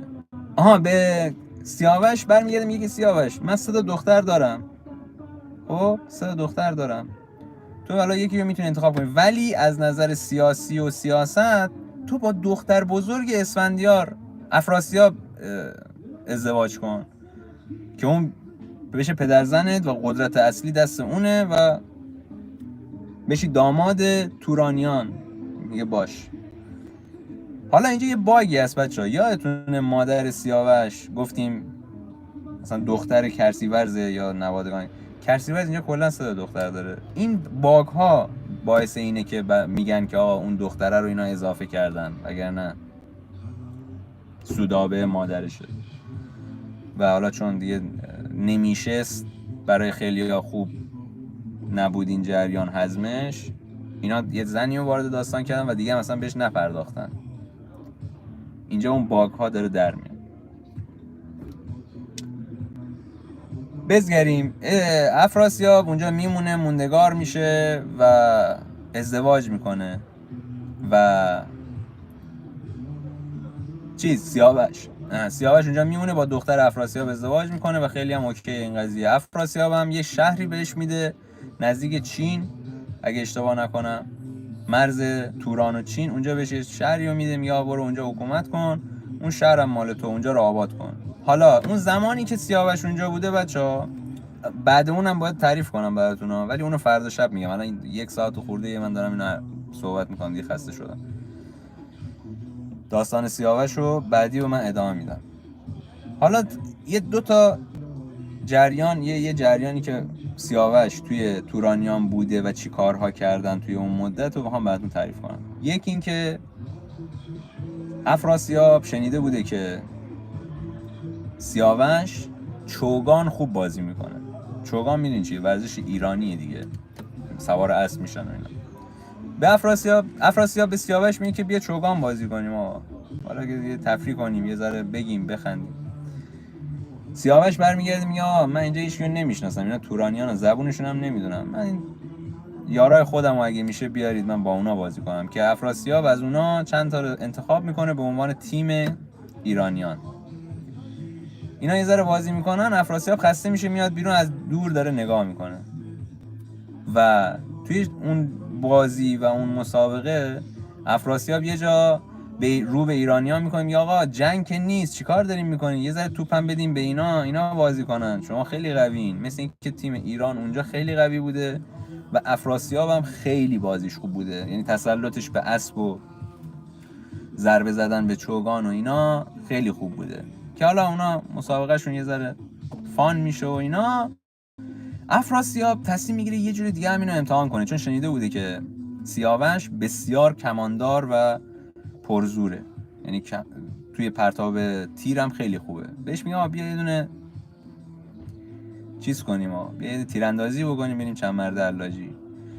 یک کمانی میارن که خیلی قوی بوده و افراسیاب برمیگرده به کرسیوز میگه که کرسیوز این کمان رو زه کن تا ببینیم سیاوش چیکار میکنه. به سیاوش میگه این کمان من بوده، دوران جوانی من بوده، ببینم چیکار میکنی. کرسیوز بچه‌ها یه چیزی بهتون بگم، کمان اینجوریه، خب اگه تنها این زه روش باشه این دیگه اون حالت ارتجاعی رو از دست میده. به خاطر همین زمانی که میخواستن استراحت بدن یا استفاده ای نداشتن، این زه رو در می آوردن که چوب صاف بشه، اون قدرت همچنان باشه. یا جنگی بوده چی بوده، زه میکردن که اینجوری بمونه اون قدرت کششی داشته باشه. کرسیوز نمیتونه این کارو بکنه. سیاوش به یک آن میگه که برو گم شو، فکش بابا، چی داری میگی؟ گرفت این زه و زد روی کمان، همه دال آوردن. یه تیری هم زد و خیلی خوش گذشته بهش سیاوش تو زمانی که تو تورانیان بوده، ولی از بخت بدش خبر نداشت. حالا بخت بدش چی بوده فردا راجبش صحبت میکنیم، فردا شب. و بچه‌ای که سیاوش آورده و حالا جریاناتی از این قبیل. قبل اینکه اینا بخوان چیز کنن، ازدواج کنن، افراسیاب مخالف بوده. میگفته آقا این خوابه گفته که نوادگان کیکاووس قراره منو بکشن، پس من دیوانه ام مگه این بیاد دختر منو بگیره، بچهش به دنیا بیاد، بچه منو بکشه، نوه منو بکشه، پادشاهی کنه؟ نه نه نه. که کرسی ورز برمیگرده میگه احمق، این بچه به دنیا بیاد میشه نوه تو، به این ایران توران حکومت میکنه. بیخیال شو، شل کن. این که تو رو نمیکشه، این که تو دربار خودته. که بعد اون سرزمینه رو بهش میده سمت چین و ماچین، میگه که برو اونجا حکومت کن. این تا اینجای کار بچه ها. 1.5 ساعت من اینو تعریف کردم، ولی همچنان داستان سیاوش خیلی بیشتر از این هاست. نظرتون راجع به این سیاوش قصه ما و این داستان هایی که براش اومده خیلی برام میتونه جالب باشه. شهرزاد جان برای من دیگه چی بگم، گوش ندنم دیگه. من میام میگم تعریف میکنم دیگه، چیکار. من خودم دوست دارم این جریانو. ایروان سلام، کسی امتحان داره؟ آرتین سلام. خانم نفیسه خیلی ممنون، خواهش میکنم. خانم نفیسه چیزی رو قلم انداختم بگید، اگه یادآوری کنید من بگم اونو. من سعی کردم معانی اسم‌ها رو بگم، حتی مثلا یه ذره براتون جذاب‌تر بشه. سیاوخش،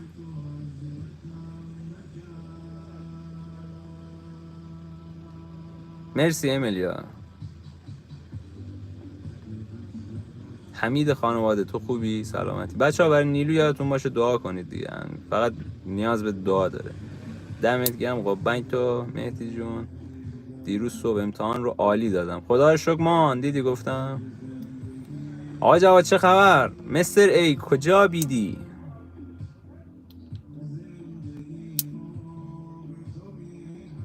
سام و نریمان هم شد بگو. محمد جان این داستان‌های شاهنامه رو هر شب به ترتیب دارم میرم جلو. حالا ما امشب سودابه و سیاوش رو تعریف کردیم و حمله به تورانیانو و پناه بردن سیاوش به تورانیان، خب، و ازدواجش. تا اینجا رو ما گفتیم. حالا فردا شب ادامه این داستان میگم. ادامهش خیلی شیرین تره به نظر من. میدونی چه اتفاقاتی میفته، سیاوش چجوری میمیره و اتفاقایی که میفته. خیلی جذاب به نظر من. محلا چطوری؟ چاکرتم. بعد داستان خسروه اگه اشتباه نکنم. آره بعد سیاوش چی خسروه. آره فکر کنم. آره یه مرور باید بکنم. داشت این داستانایی که سیاوش میره تو آتیشو گفتی. آره دیگه ایروان تعریف کردم. مهدی جان عالی بود. نوکرتم آقا جواد. آقا مهدی سلام، کجایی پس؟ نوکرتم. میلاد جان سلام، چاکرتم قربونت میلاد. ببخشید دیگه کمانو زه کردن.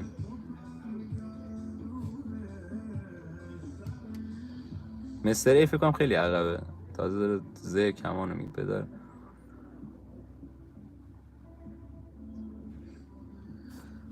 پدر اون همه مردانگی و نظر کرده بوده سیاوش رو میبینه. خانم نفیسه نمیدونم کجا داستان همین.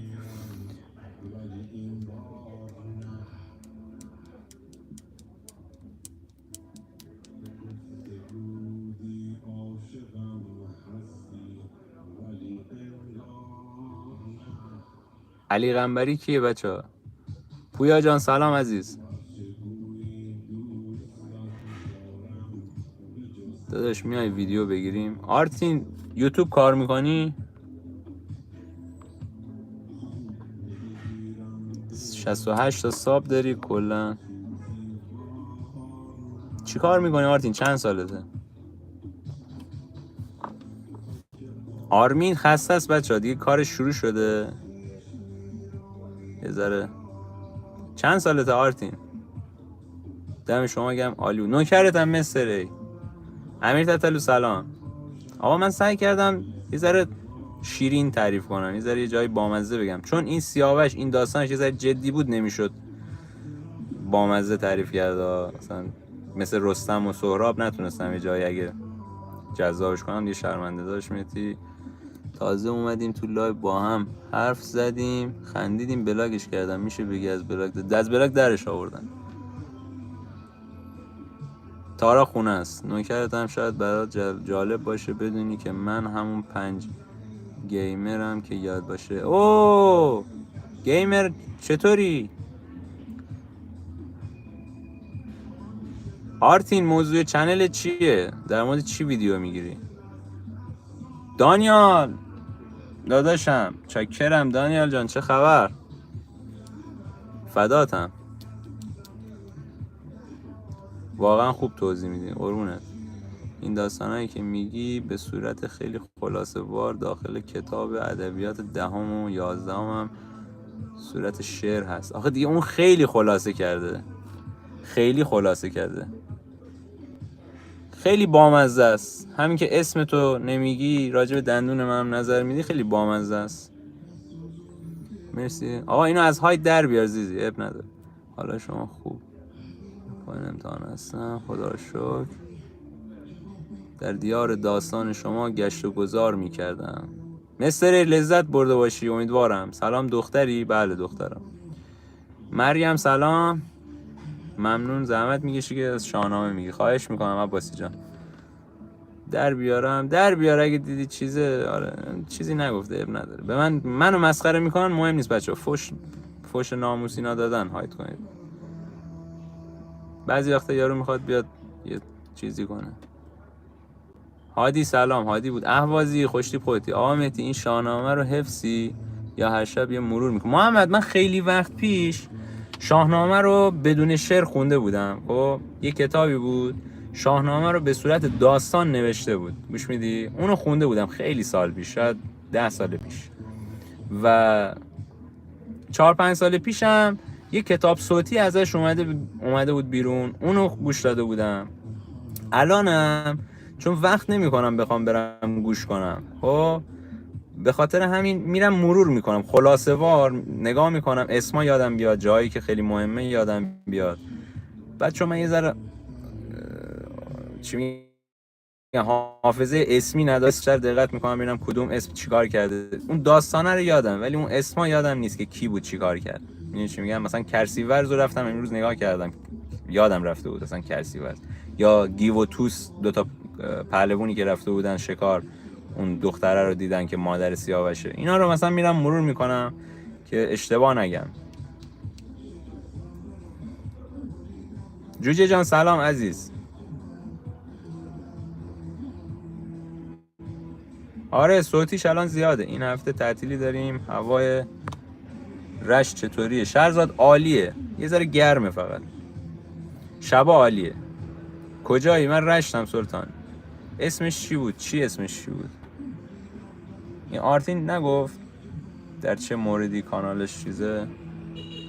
بسی رنج بردم در این سال 30، عجم زنده کردم بدین پارسی. بله.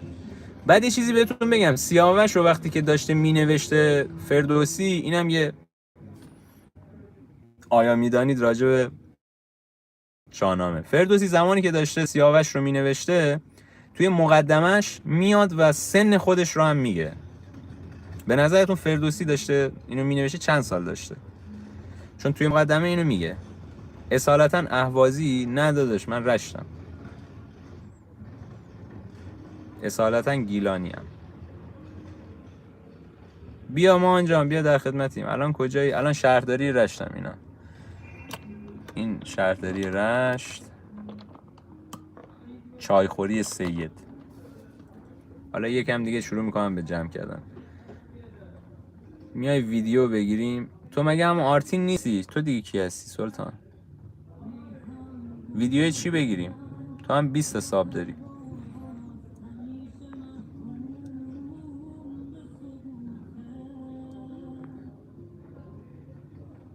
به سلامتی سلطان.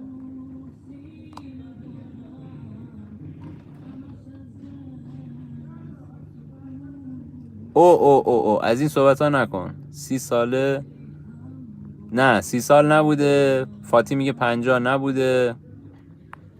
احسنت. شوالیه 58 سال، چون توی یکی از بیتاش میگه 58 تا بهار گذشت، پاییز یا بهار گذشت و توی این سن دارم اینو مینویسم و اگرم بمیرم یه چیزی رو دارم بذری میکارم که در آینده جاودان باشم. یه جوری توی این مایه است. احوازی بلاکت نکرده، اونو پاک کرده. بچه خوشتی مشتی میگن پاک نکنید فلان. اسمم رو بگو.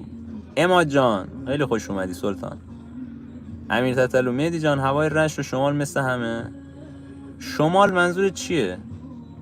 دمت گرم. نوکرم سی جی اسم چیه؟ من اسمتو نمیدونم.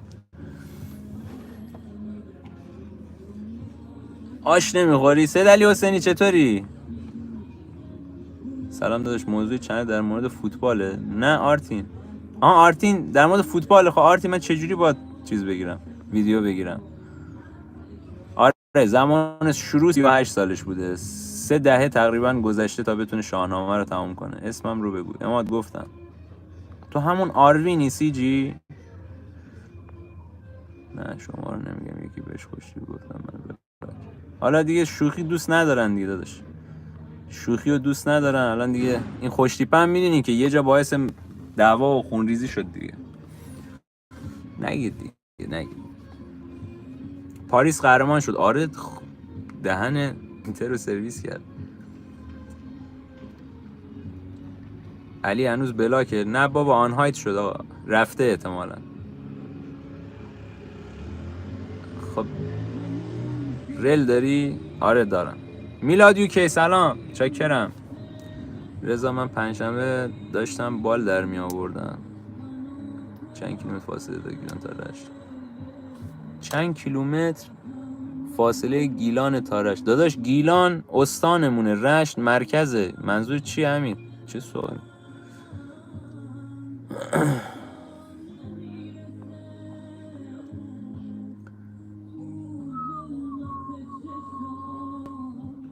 عوازی دیگه حالا اینجوریه دیگه.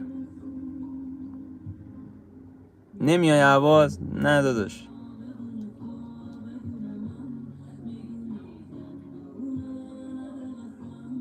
محمد ای من هیچ وقت مدرس خوبی نیستم، هیچ وقت. تدریس خیلی کار سختیه بچه، خیلی سخته. کار هر کسی هم نیست واقعا. معلم‌ها دمشون گرم. من معلم نیستم، نه میتونم معلم باشم، نه بودم، نه خواهم بود. رشت هستی؟ من بهبهان هستم. خوزستان هوا مثل چی گرمه؟ آره میدونم درکتون میکنم. دوستان کرمانی خبر بدید. آرتاویل رل دارم. بله من رل دارم، اصلا ازدواج کردم. خیالتون راحت کنم، از من دیگه نپرس. نظر در مورد فینال چی بود؟ نظر خاصی ندارم.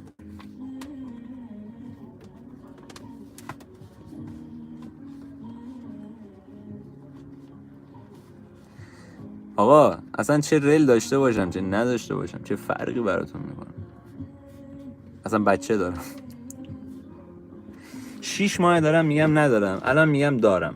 میخوام ببینم شما به چی میخوایم برسیم. مشترک شدم قربان تو. فعلا بای قربان تو. بوشهر دارم. خیلی گرمه، خیلی گرمه.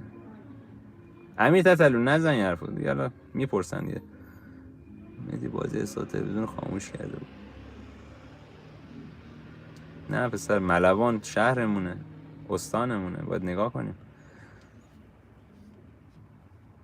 بر رضا کینگ اومده. مهدی پیاممو بخون. ملو چی گفتی؟ مهدی فکر کنم علی قنبری تایم دادن بهش، پیامش رو پیدا نکردم. میشه طوری دیگه؟ نه دیگه پیامش رو تو پیدا نکردی دیگه نمیشه. من باید برم از یوتیوب استودیو، اونم الان نه، یه روز باید بگذره. چرا پاکش کردیم بچه‌ها؟ چرا هایدش کردیم؟ ولی من دیدم یکی آن هاید کرده. ماریا سلام.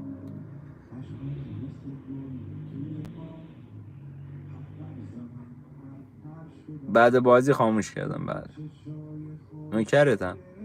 ماهان جان سلام.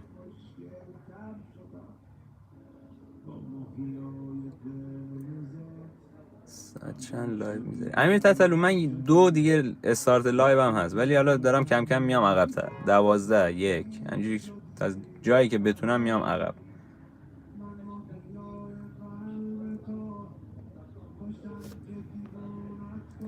مریم جان اصلا مهم نیست، بعضیا دوست دارن دیگه.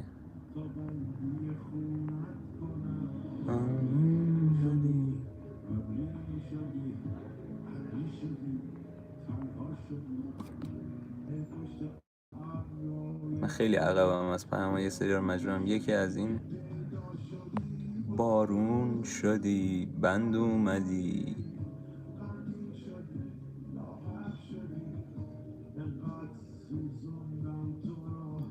رضا جان سلام.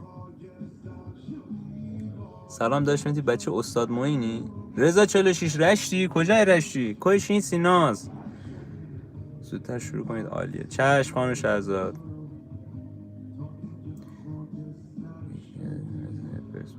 پرسپولیس هم دیگه ما نمیبینی وقتی صحبت استقلال میکنن چی میگم؟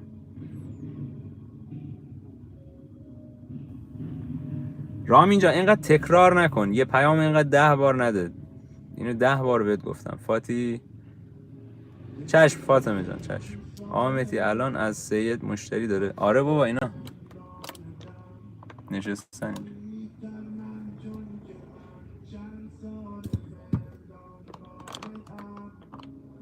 موزیک نمیاد براتون صداش؟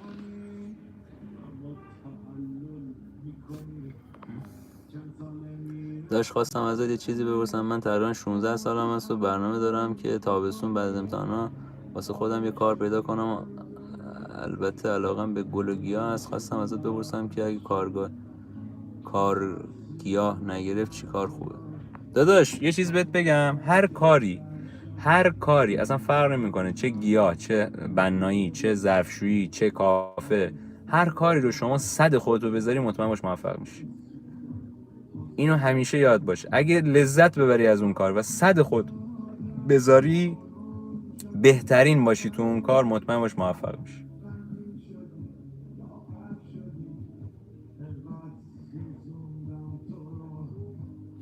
بنیامین پرسپولیس. بنیامین کیسه. ریا مرسی آفرین واقعا همینه. بله الان ها فردا زنگ میزنم رشت. عشق از سپاهان. نوکرتم. جدی میفهمایی 100%.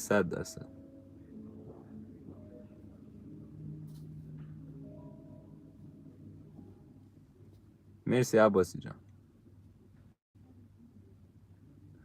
گیاه خاص صادراتی یه ذره هم سخت نگهداریش، یه ذره هم هزینهش اول کار میره بالا. من نمیدونم، من تا حالا تو کار گیاه نیستم نبودم، یه ذره نمیتونم اینجوری نظر بدم، ولی فقط اینو میخوام بهتون بگم که آقا تو هر کاری اگه شما 100تون رو بذارید، بهترین اون کار باشید، موفق میشید. اهل کجایی؟ من رشت. داشت نظر راجع به عشق چیه؟ محمد من از 23 به این ور رو ندیدم، 23 هم نصفه دیدم دیگه، نگاه نکردم. ولی به عنوان الگو نباید نگاه کنید، به عنوان یه برنامه، یه فیلم، سریال، اینه مثلا چی میگن، آشنایی با مادر و اینا، فرندز و اینا.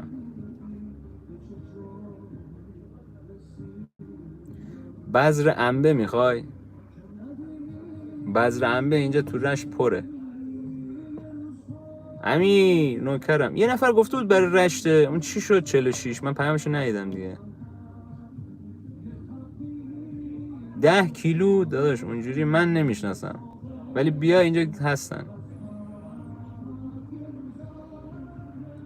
2 بار بزنی رو صفحه. مرسی زیزی. من انزلی ام.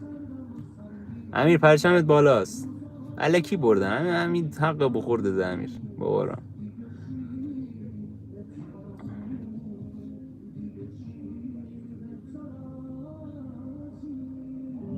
پس تکشینی نوکرم شاه. رضا جان جانبی میرم من جانبی میرم ببخش من نیدم. سید حسینی شاکرم.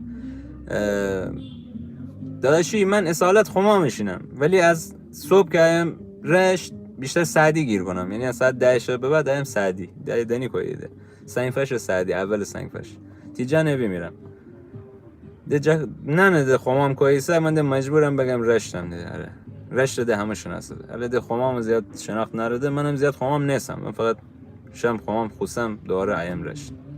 جانبی میرم شاه. پس تک من استاد موین اما میته چایخانه باره اوی مافیا نمی. آره شاید اوی ما رو بیده ای. نه اسنپ هم شاید ما رو بیده ای. بعضی وقتا اسنپ هم کار کنم. الان یک ماه کار نکنم ولی خب تو هم که کار بودیم ده کار نکنم. آلمان بازار خونش عالیه گیانه داری نوکرت همه ما جان. تو خودت خوبی که ما رو خوب میبینی.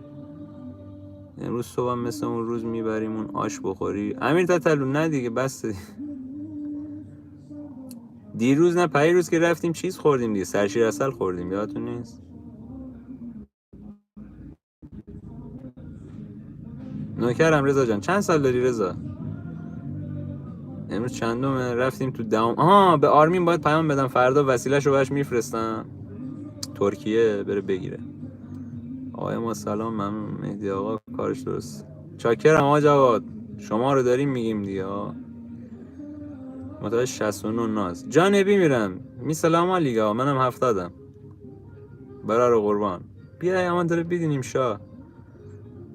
من نیدم اصل خوردی؟ بله.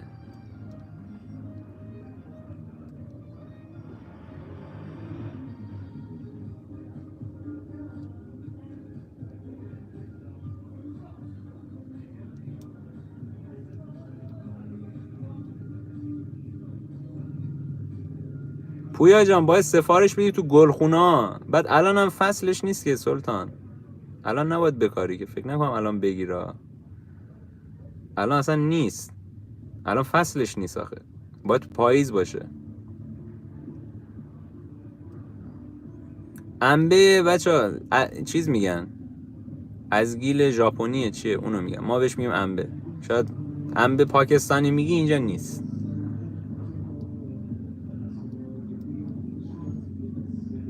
چرا عزیز؟ دقیقا همین الان فصلش هست. همین الان فصلشه. نمیدونم والا. فصل انبه است؟ نه میدونم فصل انبه است، میگم فصل کاشت انبه. نهال انبه الان نیست من احساس میکنم، ولی حالا معمولا تو پاییز زمستون باید بکاری دیگه. ولی حالا من در جریانش نیستم. حالا کسی هم نمیدونم 50 کیلو یا 50 تا چیز داشته باشه. شما باید گلخونه ها تماس بگیرید، بزنید تو اینستاگرام میاد یه گلخونه رشت پره. گلخونه ها تماس بگیرید بعد بفرستن. امیر تتلو رشت جای دیدنی یه دونه همین سنگفرش شهرداریه، یه دونه شباشه، رستوراناشه اونجوری.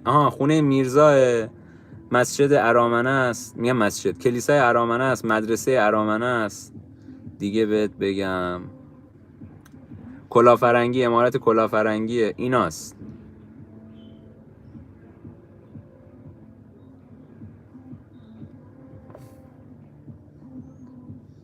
ازگیل نیست خانومه نفیسه، شما بهش میگین ازگیل، ما بهش میگیم انبه. مثل آلوچه ای که ما بهش میگیم آلوچه، شما میگین گوجه سبز. درار رو میگین نمک سبز. اسمش دراره، دلار. اسمش آلوچه است دیگه، اصلا ربطی گوجه سبز چیه؟ مثلا آلوچه قرمز رو میگن گوجه سبز قرمز. مگه میشه یه همین چیزی؟ تناقضه دیگه. رامین جان لینک دیگه نمیتونم بفرستم، اصلا یه ذره گروه کنسل شده. حالا اگه تونستم بچه‌ها باید بفرستن. گروه دیگه تقریبا فعالیتش کنسل شده. شاید بخیر. فاتی داره میره. فاتی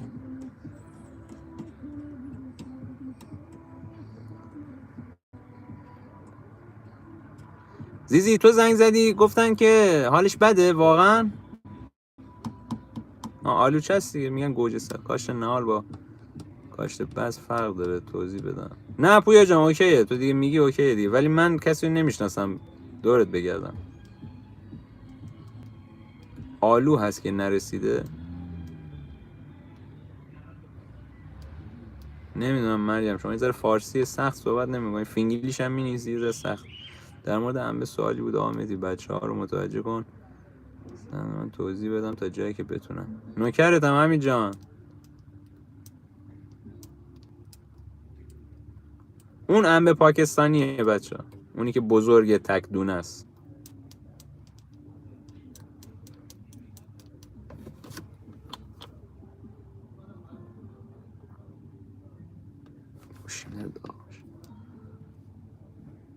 نوکرتم پویا.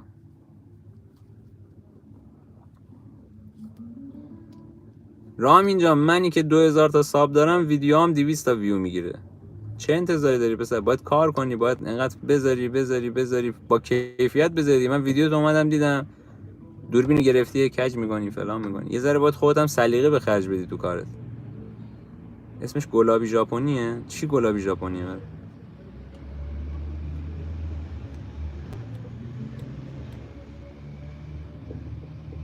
گوشی رو درست نکردی داداش؟ نه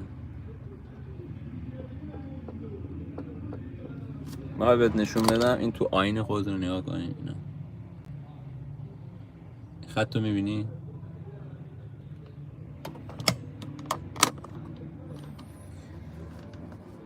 قربون شما خانم نفیسه. خیلی خانم نفیسه شما پیام دادید به اون بنده خدا؟ چون بهم پیام داد گفت آقا چی شد؟ مثلا اینا به فکر اون بنده خدا هستی؟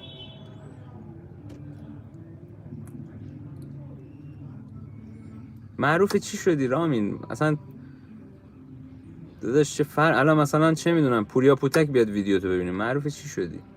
اونم آدمه دیگه، اونم اومده ویدیو تو دیگه. چه فرقی میکنه؟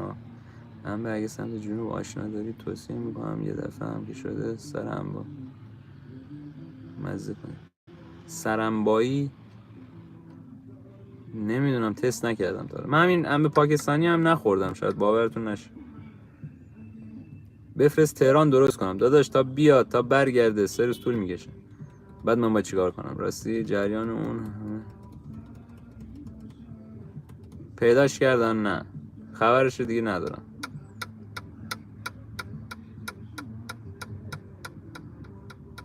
بهترین یوتیوبر از نظر من واقعا اگه استمرار و یاد گرفتن ازش باشه من میگم پوریا پوتک. یکی از بهترین یوتیوبر هست. بامزه. سوهل سلوا بامزه است. علیزی بامزه است. علیستوری. آره محمد رو دوست ندارم، اون چی مانی هم زیاد دوست ندارم، ولی علیزی رو دوست دارم. اونی که آره اینا رو خیلی دوست دارم. من حتی سام صابری هم زیاد دوست ندارم، نگاه نمیکنم. بیشتر سوهل و علیزی و علیستوری و با پوتک رو نگاه میکنم. و حالا دیگه کسایی که آموزش میدن. نمیدونم خانم شهرزاد، شاید گونه باشه.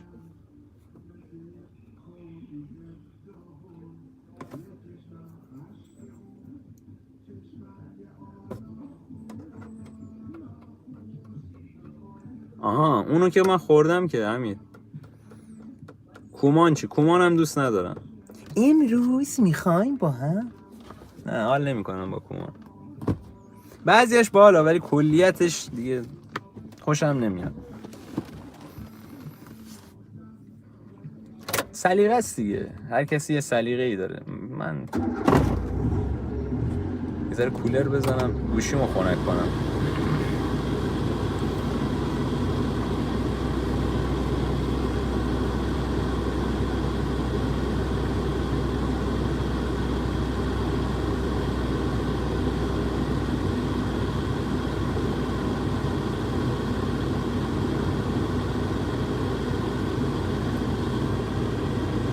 محلی یا صادرات کشور دیگه ایمیل همینجا من محلی رو میگم.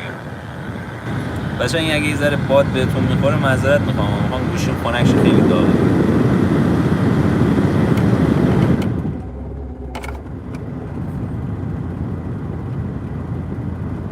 علی قنبری سلام. علی قنبری چی گفته بودی بچه‌ها تو رو هایت کرده بودن پسر؟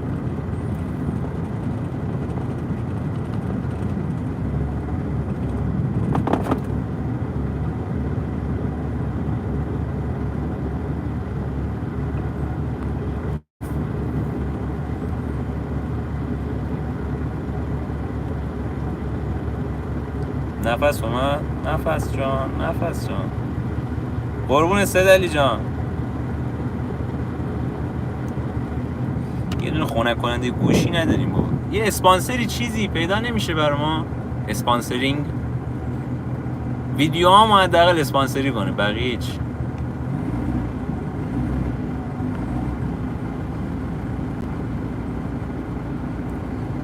رامین ده بنیامین رو میشناسی؟ کدوم؟ همون که مستر بیست ایرانه؟ اونم میشناسم.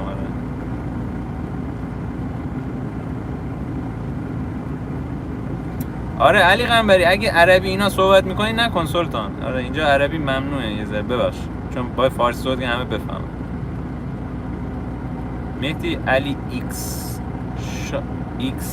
ساشت رو دوست داری؟ ایکس ساشت؟ نه نمیدونم که، شاید دیدم. من اون کسایی که گفتم همونا رو میبینم.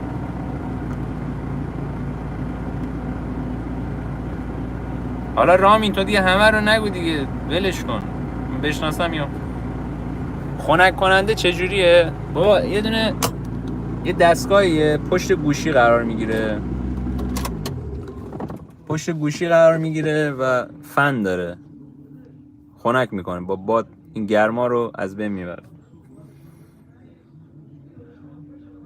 داشت توضیح ریز برای اطلاعات عمومی همه بنویسم، میخونی؟ بگو پویا جان، طولانی نباشه.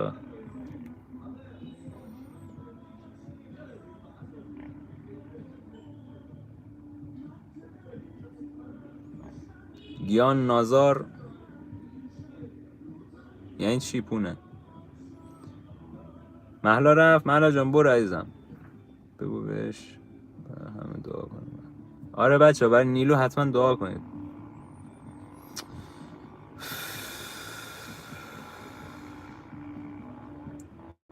نفس جان، نفس جان.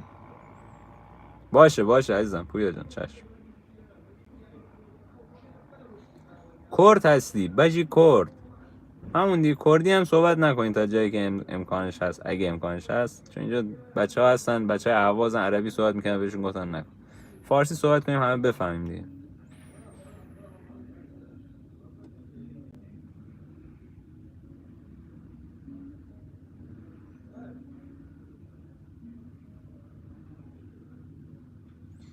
مهدیار جان سلام سلطان. رامین یه بار دیگه سوال کنی هاید میشه.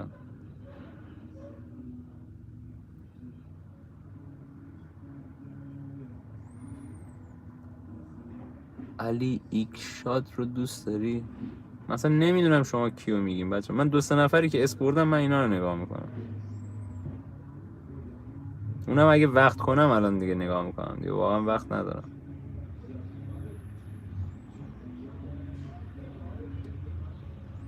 من فن پوریا پوتک بودم تو یوتیوب ها، موزیکاش نه، یعنی هر شب میرفتم ویدیوهاشو نگاه میکردم. از یه جایی بعد دیگه دیدم تکراریه، یه تایمی نگاه نکردم، بعد دوباره حالا تک و توک نگاه میکنم.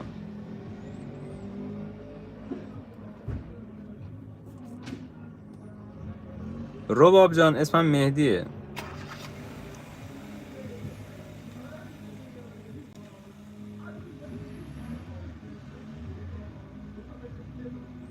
رضا کینگ نزن این حرفو، نیلوفر که هنوز چیزیش نشده که آقا، برمیگرده دیگه.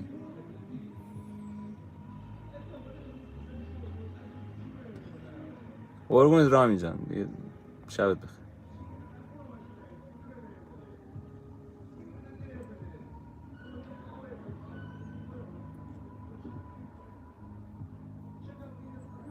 امیر تتلو به نظر من پیمان بودی اگه اشتباه نکنم. پیمان جان برو ترکی رو یاد بگیر، زبان مادری تو یاد بگیر، افتخار کنین بهش.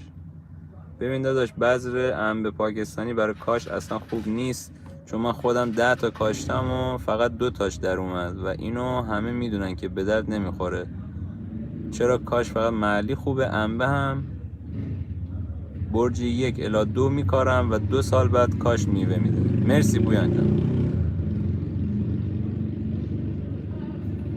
علی قنبری چیز پونه میگه عکسمو عوض کنم. سلام فادیا، فدیا یا فادیا نمیدونم.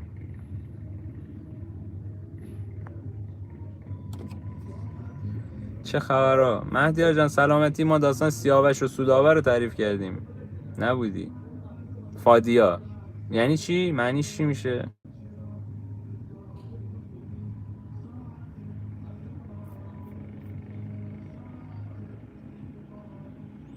رضا کینگ آخه چی دهنت سرویس.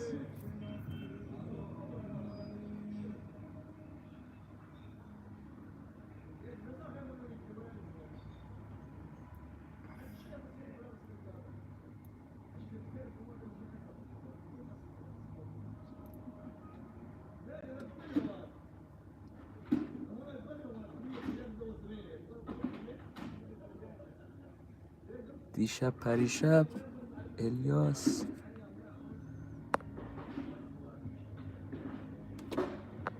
با این اکانت قبلا نیومدی. کدوم الیاس؟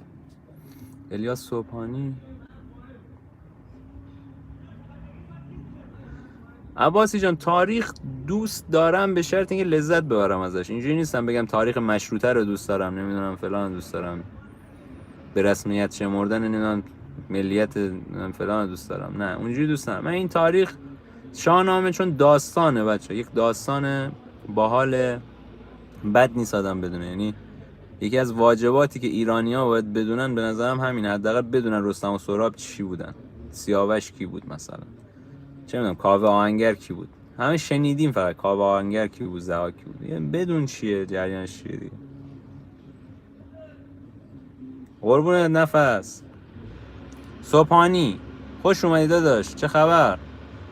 هادی فرید سلام. از برج 11 به 12 گل میده، 1 الی 2 بار میشینه. بعض هم میشه از کارخونه‌هایی که پوستگیری میکنن مثلا برای ترشی، ولی یکم بد گیر میاد بذرش. معنی اسم فادیا میشه نجات دهنده. پسره؟ فادیا اسم پسره؟ نجات دهنده جذابه، من تا نشتم. کردیه یا عربیه؟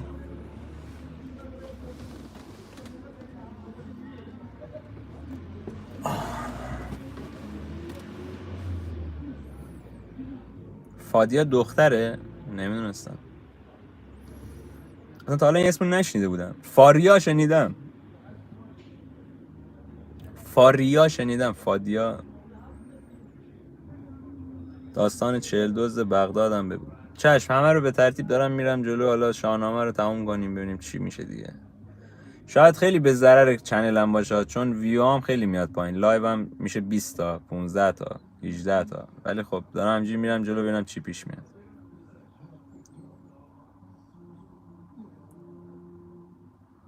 همین تتلو همینجوریه دیگه، میرن میان. کرد عراقی؟ نه داداش.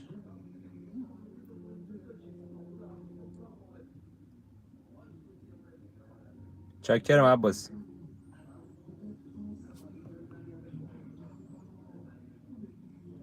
برو پویا جان، برو نمازتو بخون. نه داداش من قرصشو میخورم داداش. من نمازم مادرم، قبلم پدرم. دورت بگردم اسم خودم. آها اسمت فاطمه است. حامی جان سلام، ممنونم ازت. عبدو سلام.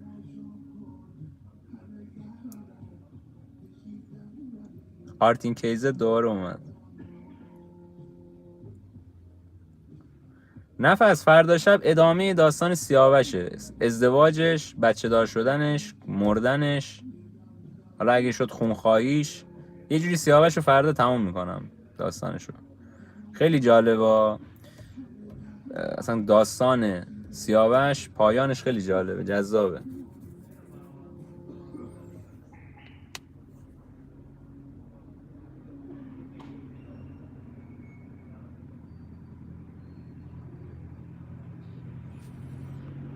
ای مهدی فینال رو ندیدم.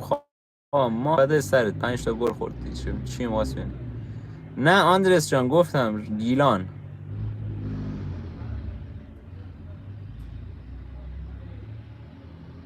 نوکرتم حامی جان، چاکرتم. از کی تو لایوی هامی؟ معنی اسم حامیم چیه؟ حامیم جان معنی اسم چیه؟ میگم داداش مهدی کتاب شاهنامه به صورت نثره.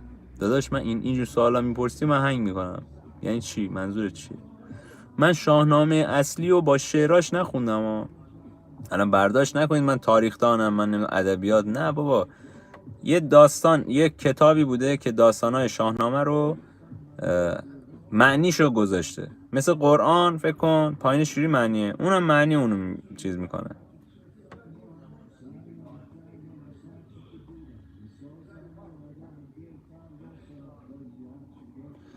پویا جان اتفاقا من مادرم توی خونه، شاید به دروغ نگم، یه اتاق پر گل داره خب، و از این گوجه و اینا هم میکاره بر خودش، چون یه گیلانه دیگه داشت اینجا این کارا باید انجام بدن.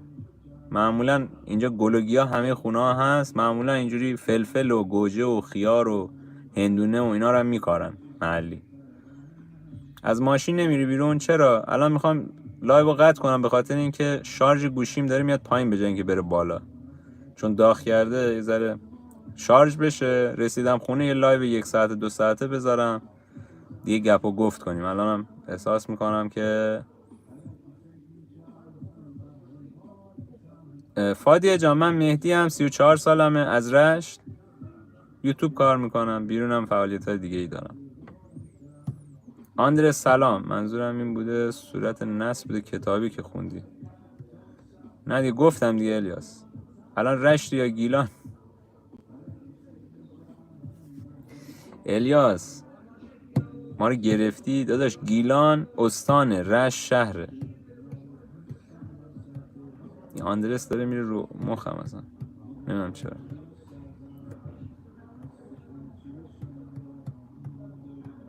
مرسی حامی، مرسی حامی جان، برات بمیرم، دمت گرم. ابوالفضل مرسی برا میسر، همچنین خدا همه مادر رو نگه داره. ایول عشق میکنم به خدا شما تو شما. ولی متاسفم اینجا هوا خیلی گرمه. آره پویا اونجا فکر کنم باید گلخونه طور داشته باشی، اونم کولر بذاری براش اگه اشتباه.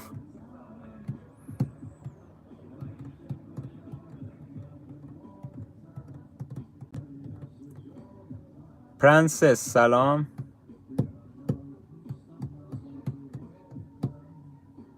خنده‌دار نه دلم تنگت تو واسه اخلاق زهر مارتم. بچه ها من میرم خب، هم که یه ذره خودم استراحت کنم 2 ساعته، همین که گوشیم شارژ خدا شاهده 29% کم داره میشه، به جای اینکه زیاد بشه بعد گوشیم هم داره یه سر داغ میکنه. خب میرم دوباره میام اینا جمع بکنن یه ذره. فعلا